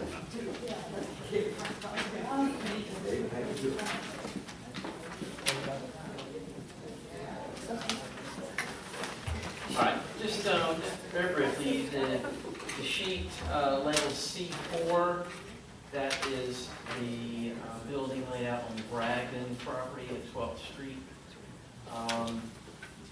It appears to fit, and again, this is a very much a conceptual plan. There's several different ways that this could be laid out. This is only one, but just wanted to present this to you as a possibility. So it appears that the Bragdon property would work. And then the second exhibit is C5. That shows the same elements as the previous plan laid out in the asphalt parking lot, which is adjacent to this building. That was discussed as an option, which would require a possible land swap with the county. And build that first and then move into it. Right. And then, Right. but that certainly lets you know that that concept would fit on this underneath. Absolutely, yes. Where the city hall is. Yes. Lets you see the roof of the city hall too, doesn't it? Yeah, that's a pond. A little pond on the roof. That's a A pond. roof pond. It's not a shadow. Yeah. That's All right. nice. Okay. So, and I'm sorry, Mr. Large, that you're kind of drug into this, but I guess that's your job. Well, I certainly don't envy your job. But I understand it is difficult, and it almost sounds like a chicken and the egg. Yeah, and I wish I had the money. I almost said it the other day, if I had the money, I would just We could swap. build the land, build it. I mean, $1 million is a lot of money, but it's really not. Well, that's something else I wanted to bring up. I had a follow-up discussion with the architect after the workshop meeting. From Mr. Miller. Yes, Mr. Miller. Okay, let's hear what Mr. Russell has to say. I had a follow-up conversation with the architect, Mr. Miller. after the workshop, and we just talked about some budget numbers, building costs, site costs, try to develop a ballpark all-in number. And Cal, you had 1.3 million, and we were coming up with somewhere between 1.5 or 1.7. Oh. And that would be for a new site. And just for a cursory or ballpark budget number, I think that's wise. I think that's a wise budget number. 1.5 to 1.7. And does that include the demo of this building, or is that? No. Okay. That's in flood zones where you would do site prep. Yes, that's true. So the site prep number would be a little bit higher in that case. All right. But you know, as the choices begin to refine, we can also refine our budget number. Now, is the Bragdon property, is it in a flood zone? It is. Yes.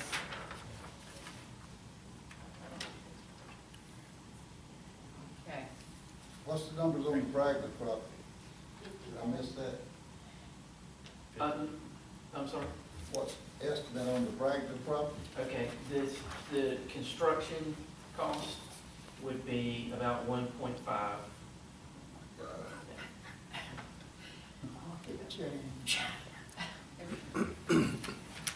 Okay. It is, All right, but it's thank you, not. sir.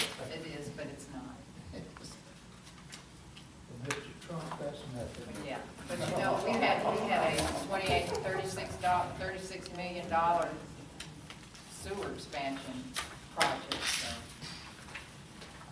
And got it whittled down to 5.7 million, and we're paying on it. The ratepayers are paying on it. I have a question. So, okay.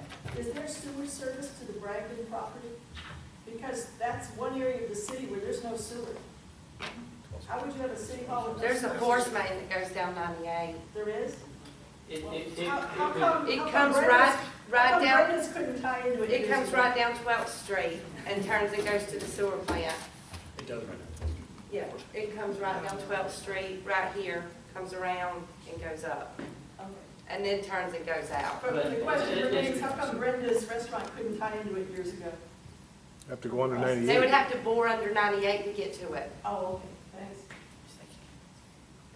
All right, and then, this just came to my mind, we're gonna review the Head Start. But at one point here, in the near future, we need to decide, whether we're gonna advertise for offers and have a deadline like you do when you do bids, and just quit taking offers, because we'll never get anywhere if we continue to take offers. So we need to decide that. Y'all think about it, and put it on, I'll bring it up again at our next meeting in the new year, and we need to decide how we're gonna stop taking offers, because we'll just be hanging out here for. Can I make a suggestion? Okay. Let's get us about 5 offers. And then we're in no hurry, in 1 month, eliminate one of them. Next month, eliminate another until we get it down to something we can vote on. Well, I'd just say let's get about 5 offers at the next meeting, vote on them, and then in Start. February, we vote on which one we want. well, the thing is though, Well, that's- if you're talking about construction and/or a used building, you've got to have a property condition assessment. You've got to know what is, say for instance, we take the GUSC building. You've got to know what is it going to cost you to go in there and remodel that thing and gut it, put your elevator. How are you going to reuse the top floor? Where are you going to put the commission? Where are you going to put the secure police department with evidence room? Where are you going to put, your secure water and sewer collections? Now, with the new building, you could have a secure water and sewer collections with, security. So that, we were just talking, we're trying to expand our water and sewer area now, another 50 or 60. So we're not here to have water and sewer and let it be stagnated. We want to continue to grow the water and sewer department. And I'm sure that the elected officials in the future will. So we want to have a place where we can have efficient water and sewer operations in the future. And that can help, take on part of the cost of the building is water and sewer. Can take. So, step one, Boys and Girls Club, get it settled, right? Yes, sir, that needs to get settled. Then, But there's then a- we can move on to the next phase. And we can keep all these things in our mind and Yeah. let the senior center come back and decide how many offers we want to take, when we want to put a deadline on it, and just keep it in mind. Are we in a flood zone here? Yes. So you got to elevate. Every other property so far is a flood zone. Except for the senior citizens. That's the only one so far. This is Okay. built on the bottom. All right, let's look at the Head Start real quick then, if you wanted to review that. Well, I went and looked, I haven't been in it, I just looked at the numbers. I figured, man, he wanted 165 for it. 2 years 2 ago. years ago, it's run down, more down, it's worth less. Most likely. I wouldn't pay him over 1 1/4 for it. You'd have to put another 1 1/4 in it probably. At Oh, least. no, wait, Yeah. go inside. I haven't been, you'd have to gut it. Yeah. But that's just a. Because it's like this, Keith, it goes, it's got like a big, it's like a classroom. And then you turn up a little Ramp. and then it's like literally this wide, and you have a 1950 bathroom on one side that you can't fit in, or Yeah, I you're can't. definitely right, it'd have to be gutted and started. It's just Standard. something. Yeah, yes, sir. Has anybody looked into the financing if you're gonna be getting $1 million? You got it? No, not anymore. No, they don't know Not anymore. Got your calculator? But I agree with the direction of trying to nail it down and know what you know and admit what you don't know and throw away what you know you don't need to have. But that being said, if you're gonna get a loan, you can get it from USDA and they'll only give you money for a new building, that will give you a weed out right there. Okay. With the school, you know, we have pieces here. We don't have a central block. If we could, in talking to the school, say, look, draw the property line on this side of where that athletic building is. And y'all have that, give us the rest that we have over here. And it's yours to do whatever you want to do with it. I mean, you could build your own place here on this expanded property where you own your own parking lot. And then the question that I have is, could we then do something with this? Could you sell it to somebody who wants to run a super flea market? Give it to somebody, but don't spend $250,000 tearing something down if you have the ability to shed it.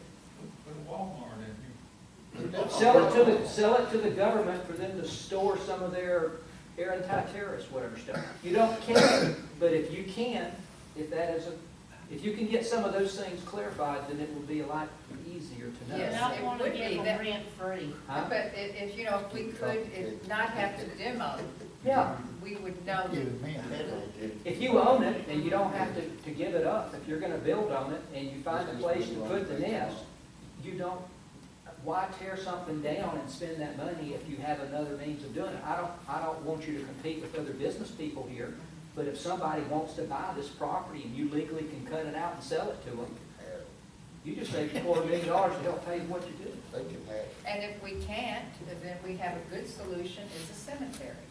That's a long-term. I just want to Payout. note too, because I said all other properties, the Fifth Street property is not in the flood zone either, just because I don't want. Okay, thank you. It is, I just want to get that out there. And we looked at that 2 years ago, Commissioner Walden, and looked at it and had a couple of contractors come in. We were in it so much that my husband was able to take the measurements, and he did that drawing. So, you know, It was just a cheaper option, is all I. yeah, you know. and that's what we thought back then, and it's I really mean- too small. An old orphan like me, $1.5 million scares me. It's frightening. It is scares frightening. me. I need to put you to sign a check, you'll get used to It scares me. the big money. But let's move on. Just a couple of things that Mr. Butler is saying to sell the property to somebody else, but isn't there errors and signs on that where they would still have to do the And nest? that may have to be part of the negotiations to get that removed. I think what you need to decide is, are you gonna fix up an old building or are you gonna build a new one? And I think that's good that he said that you might not be able to get a loan to remodel something old. So check into the financing that way. If you decide you're gonna go with a new building, then you can limit all the options of old buildings, and there's only so many in town that would meet your needs anyway. I mean, how many buildings are there in town that offers that could come forward that would work? There's just not that many. I haven't So- found any, I don't think Commissioner, You've I looked think, and I looked think and looked and Commissioner looked. Allen has found one. And I think the idea, once you see something like that Stop Choppy building, the idea of having a state-of-the-art, brand-new, last 50-year building, and if you can get the financing and the interest rates are low, that's the way I'd go. But with the nest, I'd go either out here at the bus barn, or put them over in the field house, and I like the field house better, because that's on their property. Once you get them there, you could offer to help with whatever, utilities or whatever, Right. you know. And it's a nice building. Yeah. Right. I don't believe the upkeep will be as much in the field house as it would be back here. And we got somebody that's gonna help get it ready. All right, so do y'all want to discuss any more? Should we close this? Should we have- I think it's time to close. All right, do y'all want to have this on the agenda again and set, no, when, January? All right. Right And then, then maybe we can do something more about the boys and girls. I want y'all to think about having another workshop, Yes, ma'am. okay? And I think what Dan's saying is we need to make a decision on what we're gonna do, and then he can just present it to the school board. And we can negotiate. Right. And that's the thing. From there. It is a negotiation with them. I mean, we just need to know where we stand. And, Negotiate. I New mean- board, that will be until January, Yep. I think it's, yeah, I think January 3rd. We basically got it, we just need a piece of property to put our new city hall on. okay, I want to wish y'all Merry Christmas and Happy New Year. And believe it or not, it's a pleasure to work with you. And can I have a motion to adjourn? You got it.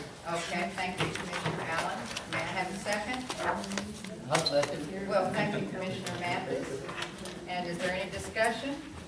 All in favor? Aye. And any opposed? And the motion carries, Ms. Keisha. Dan, you have a good Christmas.